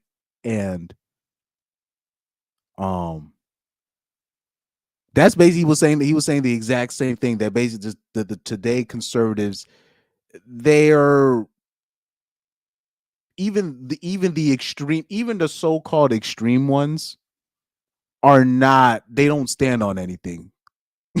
Even the extreme, like the extremists, they're like so non-threatening. Like they're like so it's like if you told me who's gonna win a fight, the average gay man or the average conservative, I will tell you the average gay man is gonna beat up the average conservative. This is kind of where we are in our society. Dr. Forthwall said, if you want kids as well, try to get a surrogate, or when artificial wombs become a thing, rent them out. I agree. I know that sounds extreme, but I agree. And as a man, if you think the surrogacy is too expensive, then maybe you shouldn't be going out your way to be laying up with trash. That's my opinion. If you think the surrogacy is too expensive, well, child support overall is going to be more expensive, dog, especially if you knock up the wrong chick. So at least with surrogacy, there's an agreement. The woman, you could literally have full influence on how the kid is raised. You're literally guaranteeing the kid's success the more you remove the broad out the equation. So that's what that's what I would tell people, because the studies are showing now that kids raised by a single dad have just as good of a success rate, if not better, than kids brought up with a mom and a dad. They're showing the results. They still have successful kids, if not more products of successful kids. The only thing that you can say that disproves this data, the only thing that you can say that disproves that is that, oh, the sample size is too small. And that's true, because there's not a whole lot of single dads. But that's the people's only argument against that, is that the sample size is too small. So that kind of tells you, kind of shows you who the real problem is. Let me see. Young Doka says people always talk about how women regret losing their virginity to the wrong guy, but never mention how some men go through the same thing. I was 16. Everyone in my friend group lost it, and I chose a troll. Oh shit. Yeah, like me, I chose a woman. She was 3 or 4 years older than me. I was, she was a senior. I'm not gonna put her out there. I'm not gonna put her out there, but I didn't really. To me, in my opinion, I could have chose better. I could have definitely chose better. See, Dr. Fourthwall says, and if you're horny, then just jerk it. Post nut clarity just from that makes you think much more rationally when hormones don't cloud your judgment. That it is what it is. Some people say jerking it makes it worse, but I don't know. I don't know. I just think that I just believe just having sex with the wrong woman could literally ruin your life. Even if you meet a decent woman, that's still you're still putting a lot on the line. So so I would tell dudes that are still struggling with it, don't go out your way to be like, I gotta get laid. Don't do that. Especially if you're really struggling with that, try not to show it. Try not to show it. Don't force it. Like if you're trying to get laid on the first day, don't force it. Don't be mad. Because for some reason women can tell. They just have they just know. They just know. But anyways, I think I covered all that I could cover today, man. But let's see.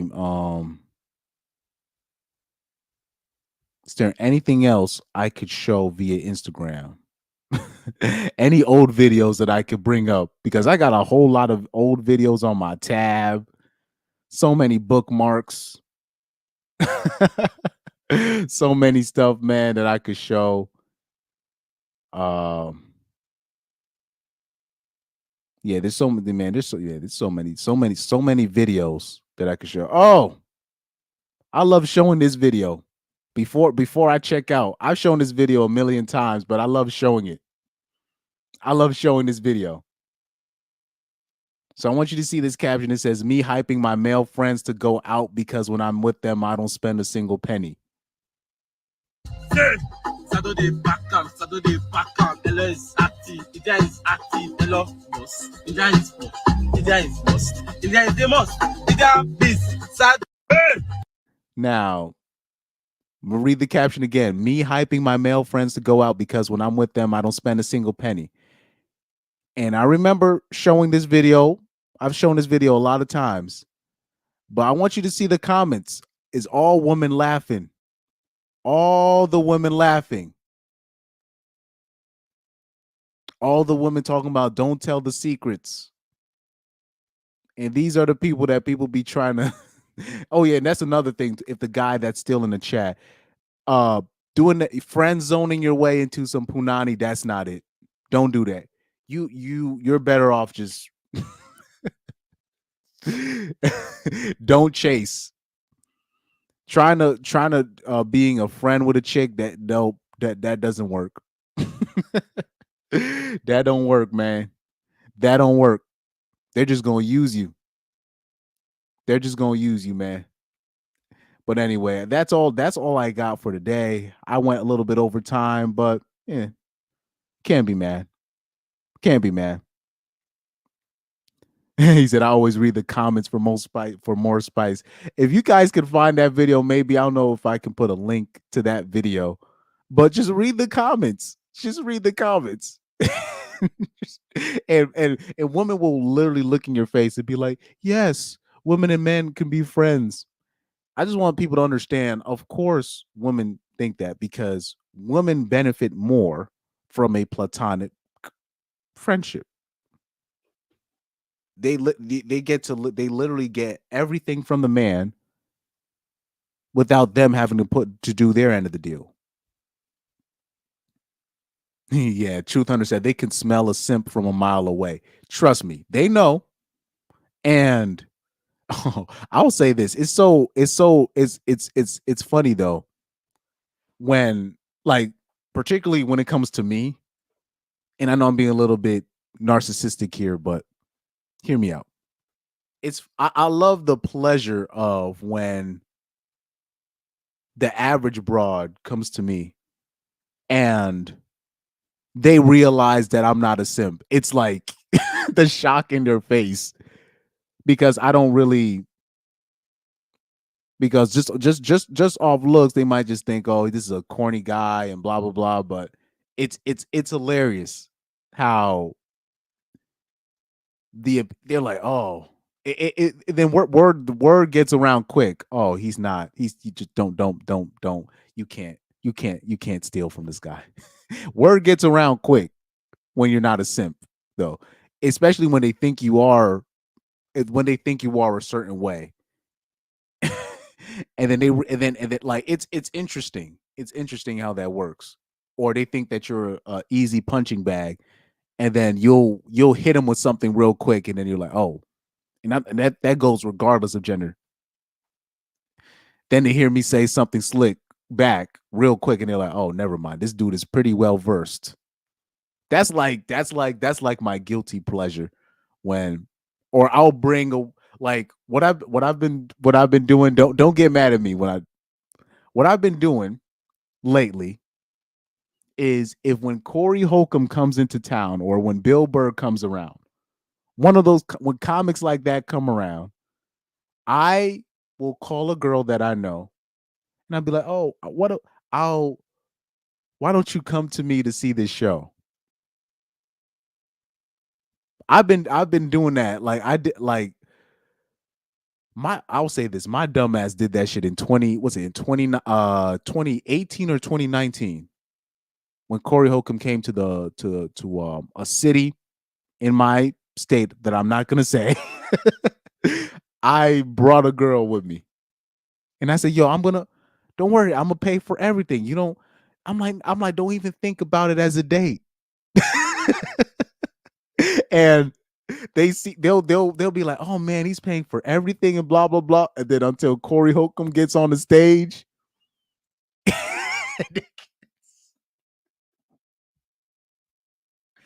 oh man, yo. Or I bring them to a Bill Burr show.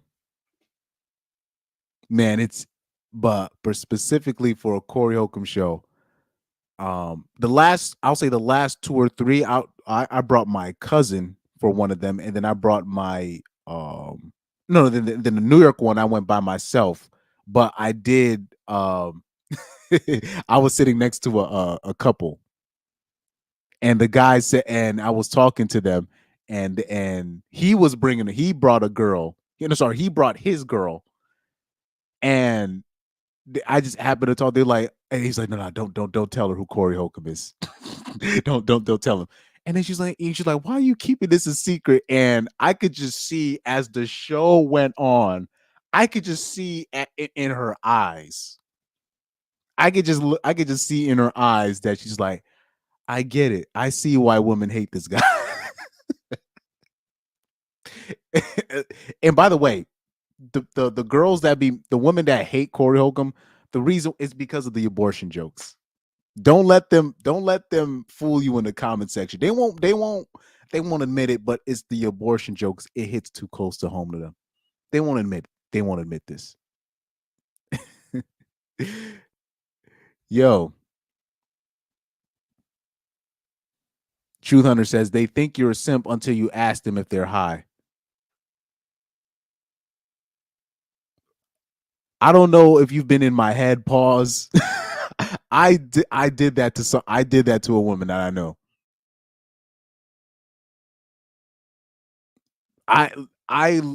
Dude,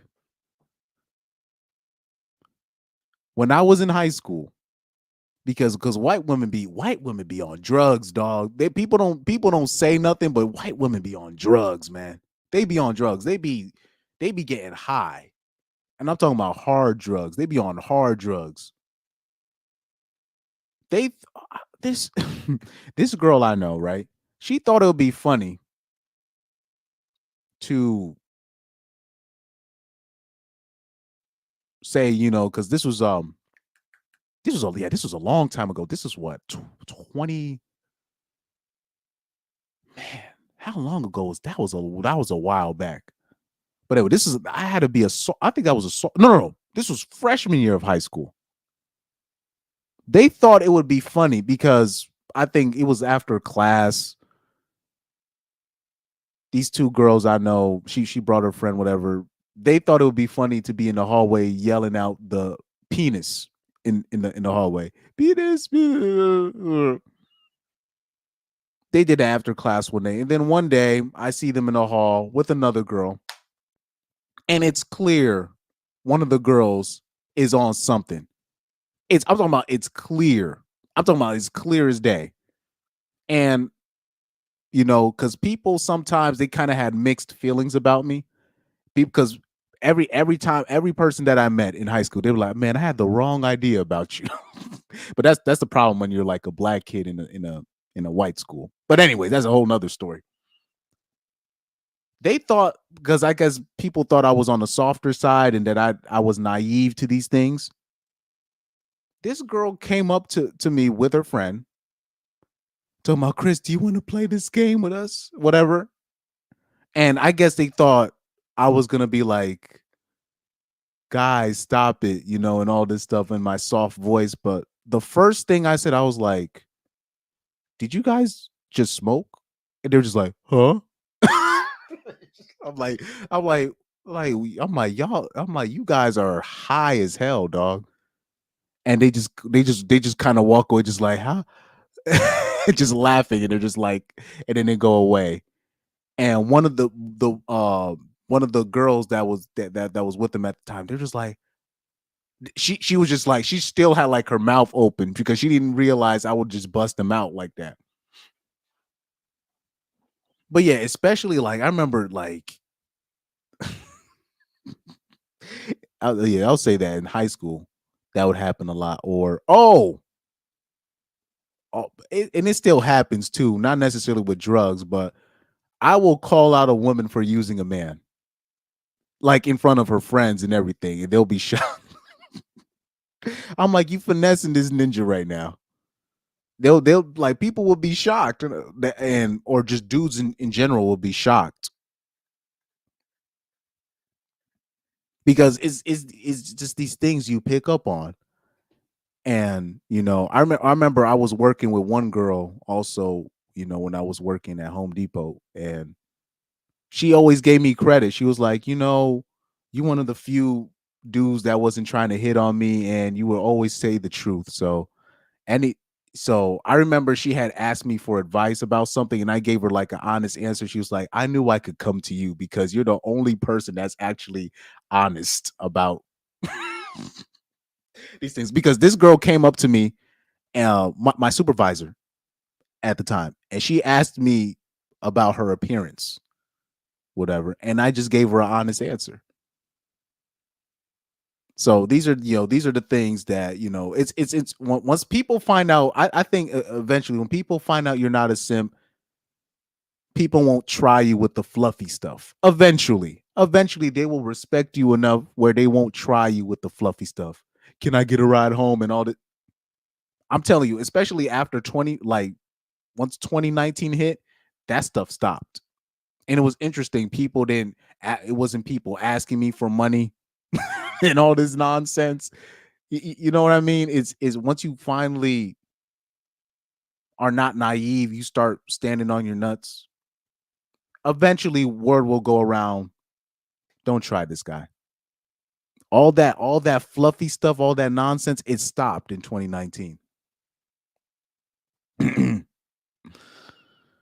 Young Doka said, just how many minorities start their starter journey in high school? Many white girls that their alcoholic journey in high school. Yeah, I know plenty of girls who each Monday were hungover. Yeah, because those girls, they were drinking in middle school. Like if you want to really be honest about it, like those, particularly you talking about girls in the suburbs, they were drinking when they were in middle school. So that's not, so they already came into high school already wasted. You know what I mean? He said she should have gave you some top, at least since you were honest. No, I was afraid of girls like that. Oh, I remember the school, there was this school thought that was trying me. And man, that was a real test of my, because this happened to me. Not only did this happen to me, this happened to my brother as well. Because unfortunately, we be feeling like I be feeling, sometimes I really feel bad for hoes. Like like I be feeling bad for hoes, like, because I know even though they be sleeping around and everybody knows it, even though I don't want to sleep with them, I be feeling bad for them. I'd be like, wow. I'd be like, nobody's really ever gonna, it's almost like, damn, I'm like, who's gonna take her seriously? Who's gonna rescue this train wreck? I know it's not gonna be me. But I'm not one of those weirdos to be like, I'm a person, like, even when I play, how like when you play sports and people will freeze you out because they think you suck. I don't do that. I will never freeze a guy out. Pause. Like if I'm playing something, even if he's trash, and I will tell the person, yo, you're playing like trash, and I will still pass it to them. I will never just, I'm freezing you out. You can't. I never do stuff like that. Never. Me and I'm putting too much out there, but I've always been that way. I don't freeze people out, right? So this was this young 304, right? I was a junior, she was a freshman, if I'm not mistaken. Yeah, had to be. Yeah, I was a junior, she was a freshman. She was a part of the band. Everybody knows who she is, if you know what I'm saying. Right? So sometimes on my way to class, sometimes she would ask me, hey, can you walk me to class? I'll be like, sure, fine. Because I don't care. Because I was late to all, especially junior year. I was late to all. I always came in because they wasn't really keeping attendance like that in my junior year. I didn't give a fuck. I would come into my class literally whenever I felt like it, even like home, like especially if it was like the homeroom or whatever, I would have time, whatever. So if I wouldn't look for her in the hallway. She would find me. Now, I took it as, oh, she's just being nice. I was being naive, but at the time, somebody had to fill me in. I'm sorry, yeah, somebody else had to fill me in. Like, yo, she likes you, and I'm like, why does she like? So in my eyes, I was like, so she wants to go out with me, even though she's a hoe. How does that make sense? That's how I was so naive about this stuff. So I remember just walking this woman to her whatever, and she tried to reach for my hand one of these days, and I slapped that shit away. Like I slapped it away like I was the woman. It was a weird moment. It was almost like I was the woman, and she tried to hold my hand, and I literally slapped it away like I was the woman. I was like, don't do that. And then I just walked away. But that was one of those things you're just like, oh. But even then, I didn't take the hint. I thought she was trying to. I felt like she was trying to mark me as like she was trying to mark me. But that's how I took it, as I'm like, oh, she's just trying to mark me, whatever. But apparently she had feelings, and I was like, oh hell no. Why does the school 304 want to talk about this? Nah, because then now people gonna think that we together. But I wasn't even tripping off that. I was just like, you know what, whatever. That didn't stop me from, if she saw me, if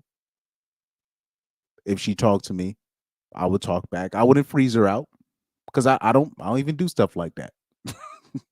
I don't even do stuff like that. Pyro said, "True. I stand on my nuts for real. The usury shall end." Yeah, as if you're a person that stands on your nuts, even if you look like a simp or you look like a mark, because especially in my case, because I'm 5'7", but I look a lot smaller than that, in my opinion.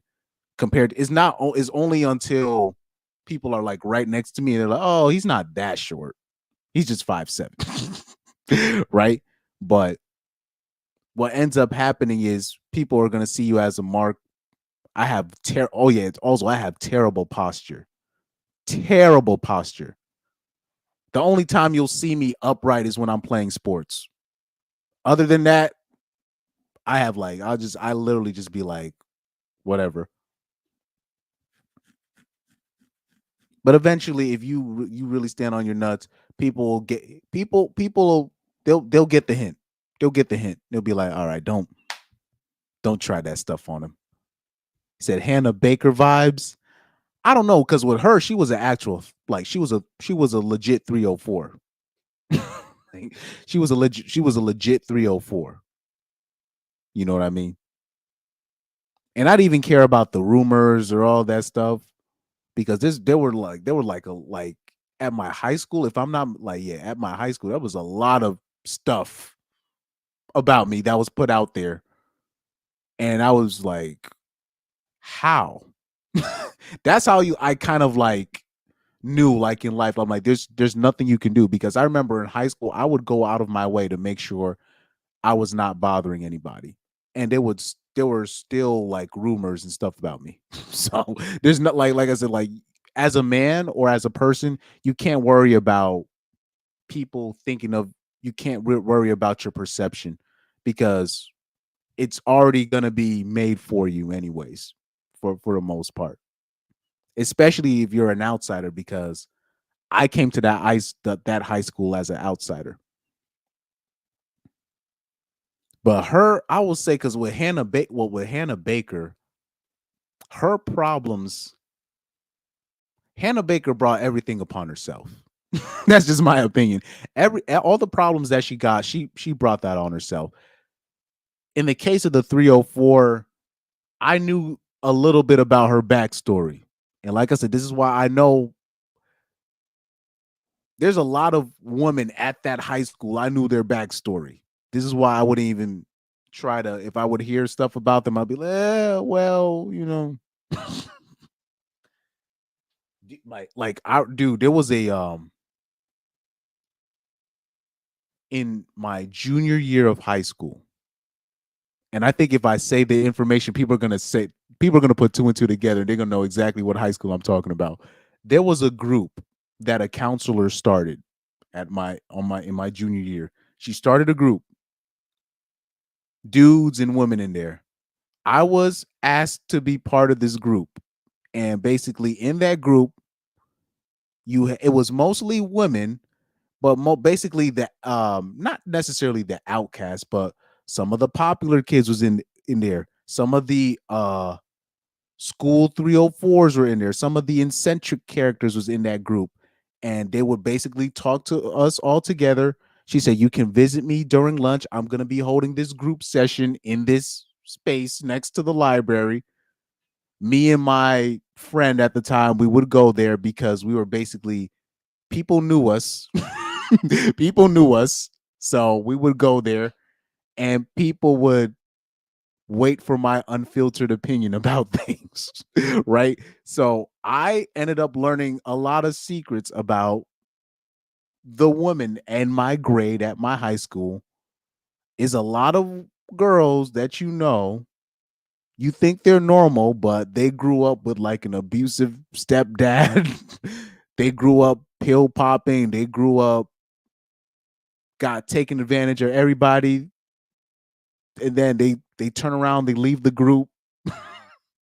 They go out in the hallway and people just know her as the pretty girl, but people don't know that she's about to go home to a stepdad that's about to go to Pound Town. Like, people, this is the stuff that I learned in that group. It was like I don't know what group you can call. I don't know if it's called like council group or a circle or whatever, but it was something that one of these therapists / counselors held one of them sessions where students can come and speak their mind on their life. I remember there was a person at my school a woman that committed self-deletion, Hannah Baker style, kind of. If I explain the self-deletion, people definitely gonna know what high school I went to. So in that situation, the girl, she was the daughter of one of the sports coaches. One day, she was trying to go to a party. She was trying to go out with her friends or whatever. She was one of the popular. She was a cheerleader at the high school. She wanted to go out with her friends one day. Her parents said no. They said one thing led to another. They just heard her go upstairs and she never came out that room. And that's how I don't even want to tell you the details on that end, but she just went into her room and never came out. And I'm gonna just leave it at that. So we talked about that. I remember having my theory on that situation.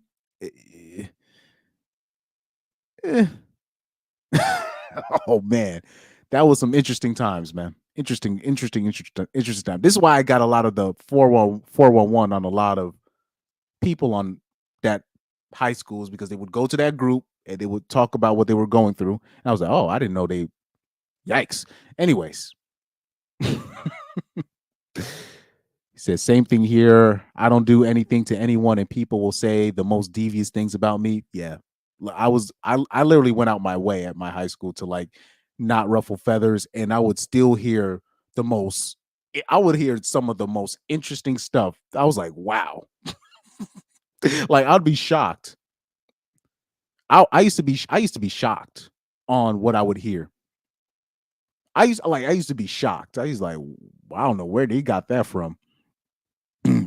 Pyro said Hannah saw a drunk girl get graped and said nothing about that, and then got graped by the same dude. She didn't report it to the facts.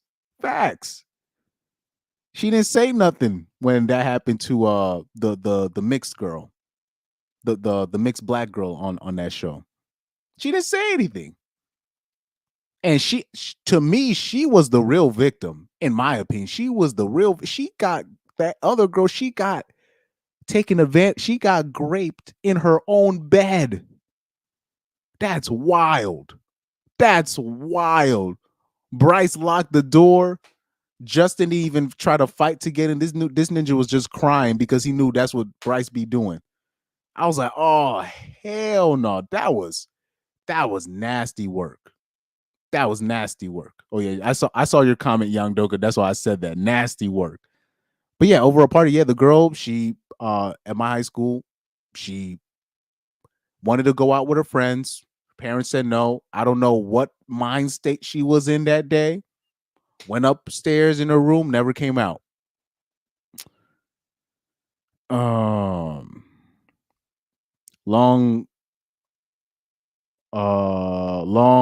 LVD King said, respect to speaking the truth. If a woman asks you for something, sometimes simply respond no. Don't give a reason, just a no. It turns them on and they can't find it. Facts. That's why I don't even argue with black women.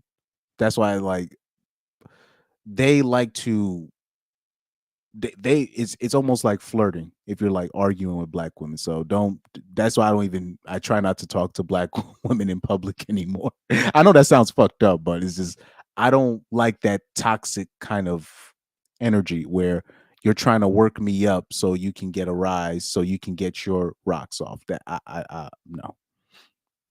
But yeah, over a party, yep, she went in there. I don't want people to do the research because they're gonna know exactly what high school it is if people research that. Because I already told you what state I live in. Let me see. Y'all got me wanting to watch the show now. Yeah, 13 Reasons Why. Watch it, but watch it with a red pill lens on. You'll see. You'll if you watch it with a red pill lens, you'll be like, I'm not saying you're gonna say that Hannah Baker's not the victim, but you're gonna understand where I'm coming from.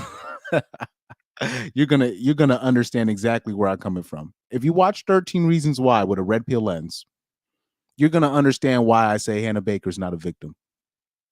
Because first of all, I know girls like that. I know girls like that, man. He said, "Are American teenagers easy to get this depressed?" Yep. Yep. And by the way, I've told you there wasn't damn near almost all the Caucasian women that I came into contact with, that I talked with in my high school, they were on some kind of medication. Damn near all of them was on some kind of head medication or some kind of drug of some sort. They were not, a lot of them were not sober. Yep, 13 Reasons Why.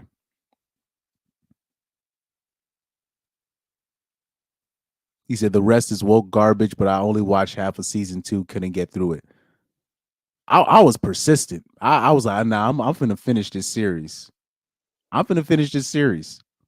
I'll watch a whole show just to be like, nah, I'm gonna come to the conclusion. I want to make an educated opinion. That's why I feel like I'm qualified to say what I'm saying about 13 Reasons, is because I watched the whole show. I watched the full series from episode 1 through the last episode.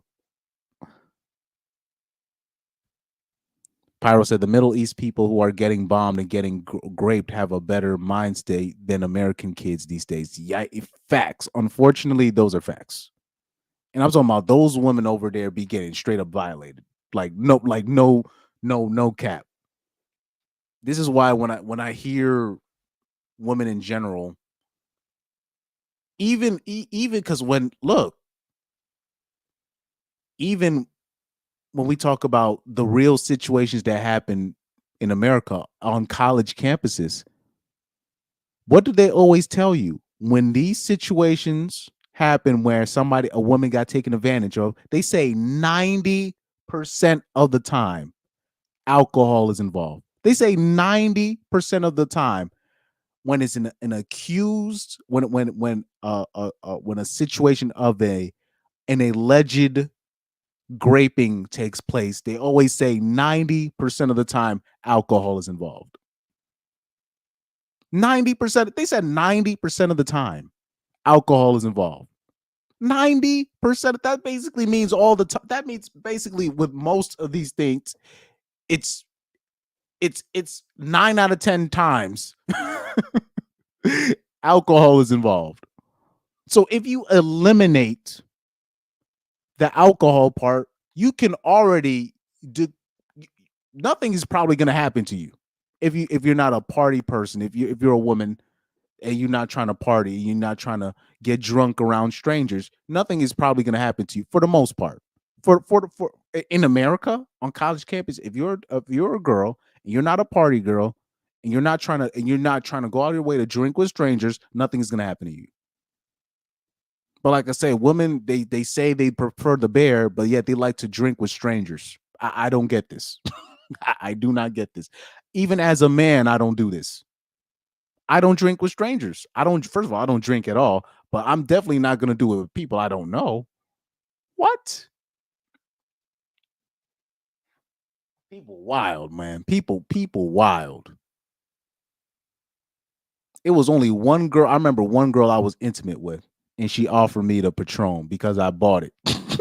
I bought the Patron, but she wanted the Patron. That was the girl I was talking about that I smoked for the first time, and I held the thing backwards. But other than that, nope. But this is what people will do. People will do that. And even with that, I was taking a risk. Even with that, I was taking a risk, even though we were intimate, but that's still taking a risk. but they said 90% of the times alcohol is involved. So you already know what that means. This is if you're a person that likes to party, you like to get drunk with strangers, you're putting yourself at risk. But it's interesting. You have dudes having to fight with their girls They'll have a girlfriend and they will have to literally fight with their broad. Please don't go out. They would have to tell please don't go to this club. Please don't do this. And they don't realize they're just trying to protect them. But like I said, they want to increase their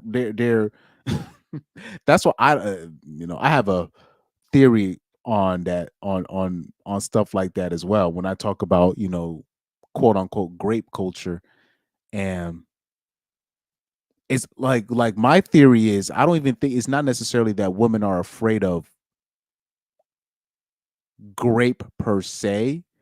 It's the fact that they don't want to be put in a position where they have to procreate with someone that they don't want to. That's really their fear. But the graping in general is the easiest funnel for something like that to happen in their mind, even though actually scientifically it's actually not true. Scientifically, a lot of the times that ends up not happening, because if you look at the abortion, the baby deletion statistics, that only makes up for I think it's less than 1% of that being the cause of baby deletions. It's less than 1%. It's less than 1%, if I'm not mistaken. So that's not really what it is.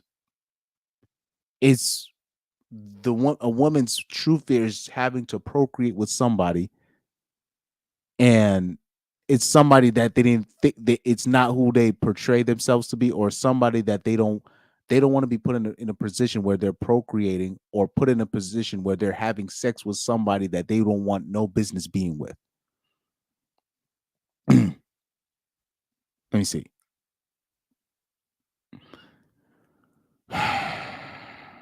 Yeah, I'll say this. Yeah, it's probably worse now with the mentality, because now you're dealing with women that if they were a freshman in high school once COVID started, you have a very mentally stunted, a stunted development with that woman, a really stunted development. Yeah, said 90% is crazy work. Yep, 90%. You can look it up. And like I said, you talk. I've talked about this ad nauseum, but that's why I don't really think they talk about grape culture, but I don't even think women take grape culture seriously with because, like I said, actions speak louder than words. Because if you really don't want that stuff to happen to you, you would avoid the places where it happens. They like to avoid the places where the quote unquote incels hang out, right? Or the people that the dudes that they don't want to sleep with. They seem to know how to avoid guys they seem to know how to avoid dudes in the chess club, right? Dudes that play Yu-Gi-Oh! But they say that they're so scared of this grape culture, but yet they always want to be at the club. They've had fake IDs when they were kids. They want to be part of they like to be part of them sororities and them frat parties. They only want to be with athletes, and these are literally the 3 groups on campus, or the 3 places where most of these things occur. This is where most of these things occur.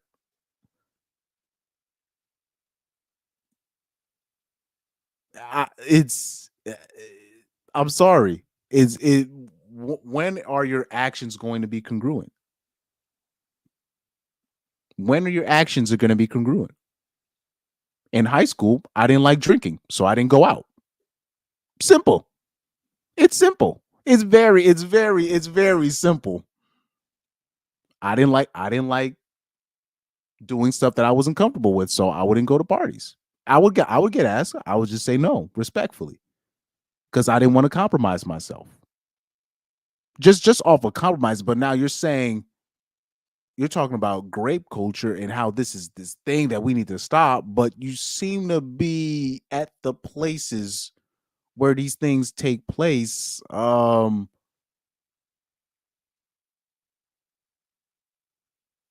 I I mean, what am I missing here?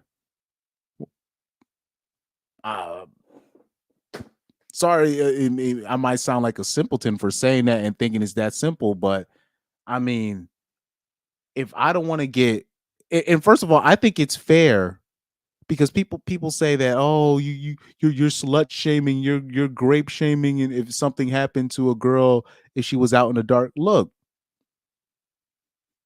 I think it's fair, and I'll tell you why. Anytime when one of these rappers gets shot at one of these clubs, or especially at one of these strip clubs, they're at these strip clubs at 2 o'clock in the morning, and they'll get I'm talking about they get lit up like a Christmas tree. You know what these people will say the next day? They'll be like, "Damn, that's so sad that happened, man. He was so young." But they'll be like, "But why is this guy at the club at 2 a.m.?" Everybody will say this, men and women. They'll be like, "Man, why was he at the club at 2 a.m.?" That'll be the first thing they'll say about the rap. I'm talking about he got shot 20 times at the strip club. And then people are like, man, why is he at the strip club at 2 a.m.? Nothing good happens after 2 a.m. I think so. I always tell you the Lloyd Banks story. Lloyd Banks was at a club past a certain time. He got shot. He had to walk all the way to the emergency room. He gets treatment. He passes out. He wakes up, and the first thing he said when he woke up, he said the first person he saw was 50 Cent. And the first thing that 50 Cent said when he woke up, he said, "You see, I told you shouldn't have been at the club." It wasn't, "Yo, you doing good, B." The first thing 50 Cent, he said that the first thing that 50 Cent told him, "You see, that's why you shouldn't have been at that club." And this dude could have lost his life. So it's fair. I think it's fair to be like, yo, if you're a woman and you're saying, "Oh, I don't like this," and grape culture and men are predators, why? I think it's fair for me. Okay, so why are you at these spots? It's not slut shaming. It's not a grape apologist. It's not. It's not. But most men are afraid to kind of like put it like that because they don't want to look like a grape apologist. You know what I mean? But I like I'll say this. My health isn't at the best, so I've been on no filter mode lately. So if somebody really asks me in real life what I think about this, I will say this the way I'm saying it here. like lately, like so. If somebody, because I'm getting tired of having to dance around these questions, and then we'll have obvious situations where men are getting. I'm talking about men will get shot, die, and people be like, "Why was he there though? He couldn't be nowhere else." Do you know how many young black men have gotten shot? Like young black athletes shot, died, and they were like 17, 16, 15 years old. And people will be like afterwards, "Damn, why was he home? He couldn't have stayed home." It'll be like it'll be the mom crying at the funeral. They'd be like, "He should have stayed home. I always wanted him to go." But now we will tell a broad, just stay your ass at the house, please.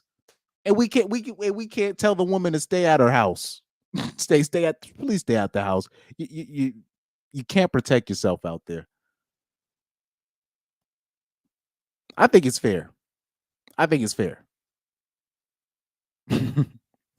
Telling a woman, "Okay, go clubbing. I'll go to a strip club," is funny as fuck to see their react. Yo, I already told you that story about when I was on my cousin's pod. They just they don't even they're just too far gone. They're too far gone.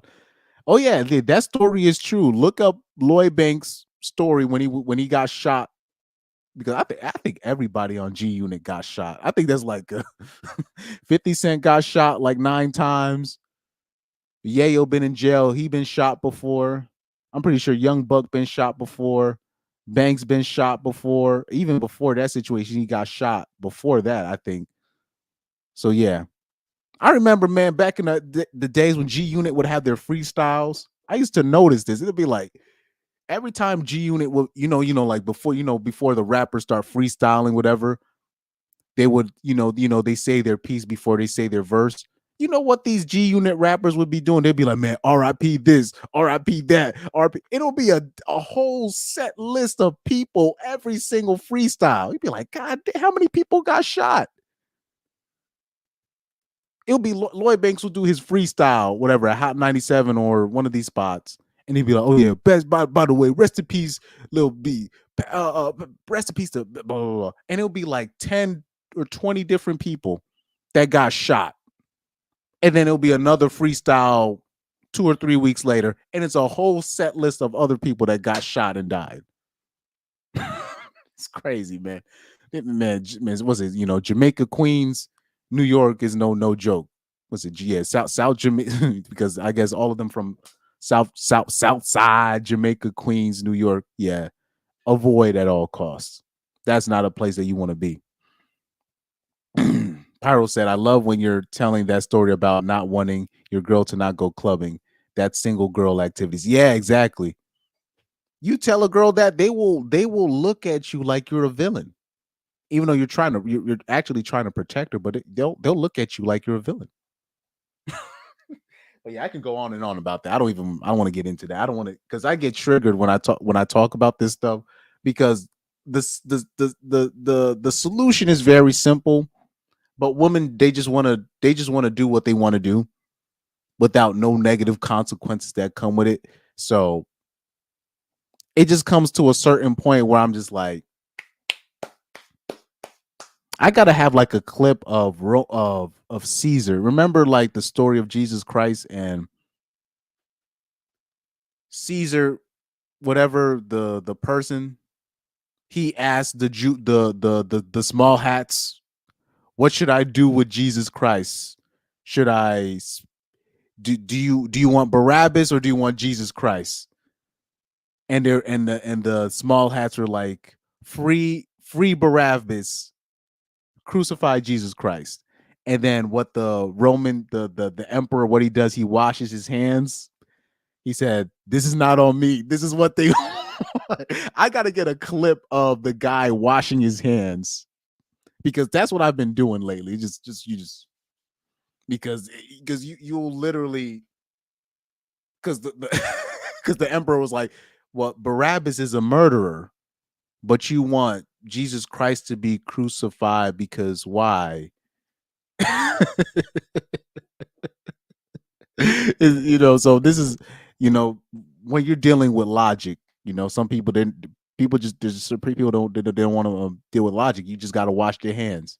But I got to get that clip of the guy washing his hands, because I remember watching, I don't remember the scene specifically from Passion of the Christ, but I remember watching I remember watching a lot of movies on the interpretation of the Bible of that particular story, and just seeing, I used to love the part where the Roman emperor or Caesar, whoever's Caesar, and the servant comes to him with the bowl of the water and he washes his hand. He's like, I wash my hands of the blood of this man. He said they chose this. And basically the Roman emperor guy is literally, he's basically apologetic, because even him, he's like, so you want to crucify the hipster who, like, Jesus Christ, if he existed, at worst, he was probably a hipster. At worst, a John Lennon type figure. Meanwhile, they wanted Barabbas free, Anyways. Truth Hunter said, yo, remember that one vid where a girl was graped at a club and her BF broke up with her because he wanted, oh yeah. Did I do a video on that? I think I did a video on that, or I think I did it on a live stream.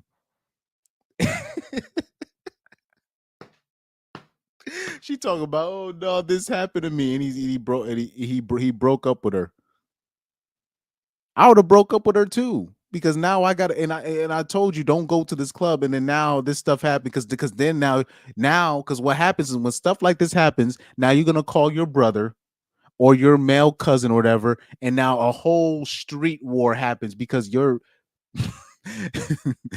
horny ass couldn't stay at the house, and she's not gonna admit that she was horny and didn't realize that, oh, I'm in a bad situation right now.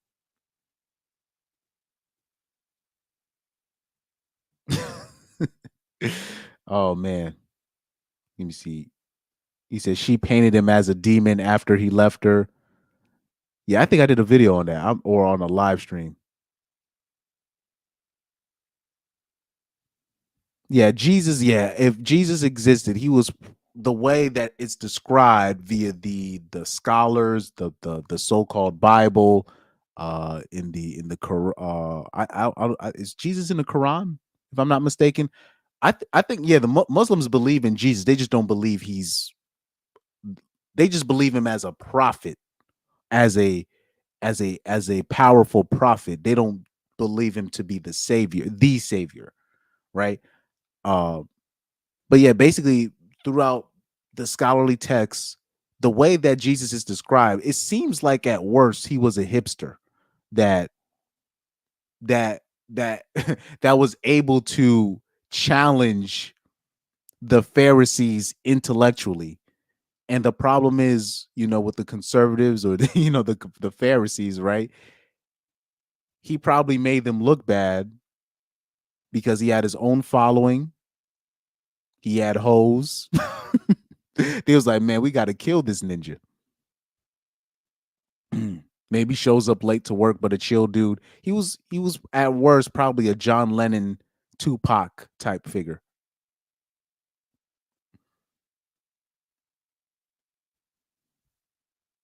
But yeah, it's time that men start washing. Especially, I do like that story where it's like the man warns the woman, don't go to this spot. She goes, she gets violated. Obviously, that's unfortunate, but it's like you'll tell these people, don't go here. And they because they won't admit that they're feeling horny. That's why they're trying to go to these clubs, because they're trying to get shows on. And they believe, and the club, because anybody that's been, because I obviously I've been to a club, I've been to clubs, right? I've worked at clubs, right? And so the environment, it's like a jungle, bro. Especially when I'm not talking like a bar. Even a bar can be a jungle at times. Even like a bar hangout spot can be a jungle. With a dance floor, it could be a jungle. But especially if you were like in a club where it's bumping, and you go into a spot where the DJ's doing his thing, and it's literally a jungle. It's literally a jungle in there.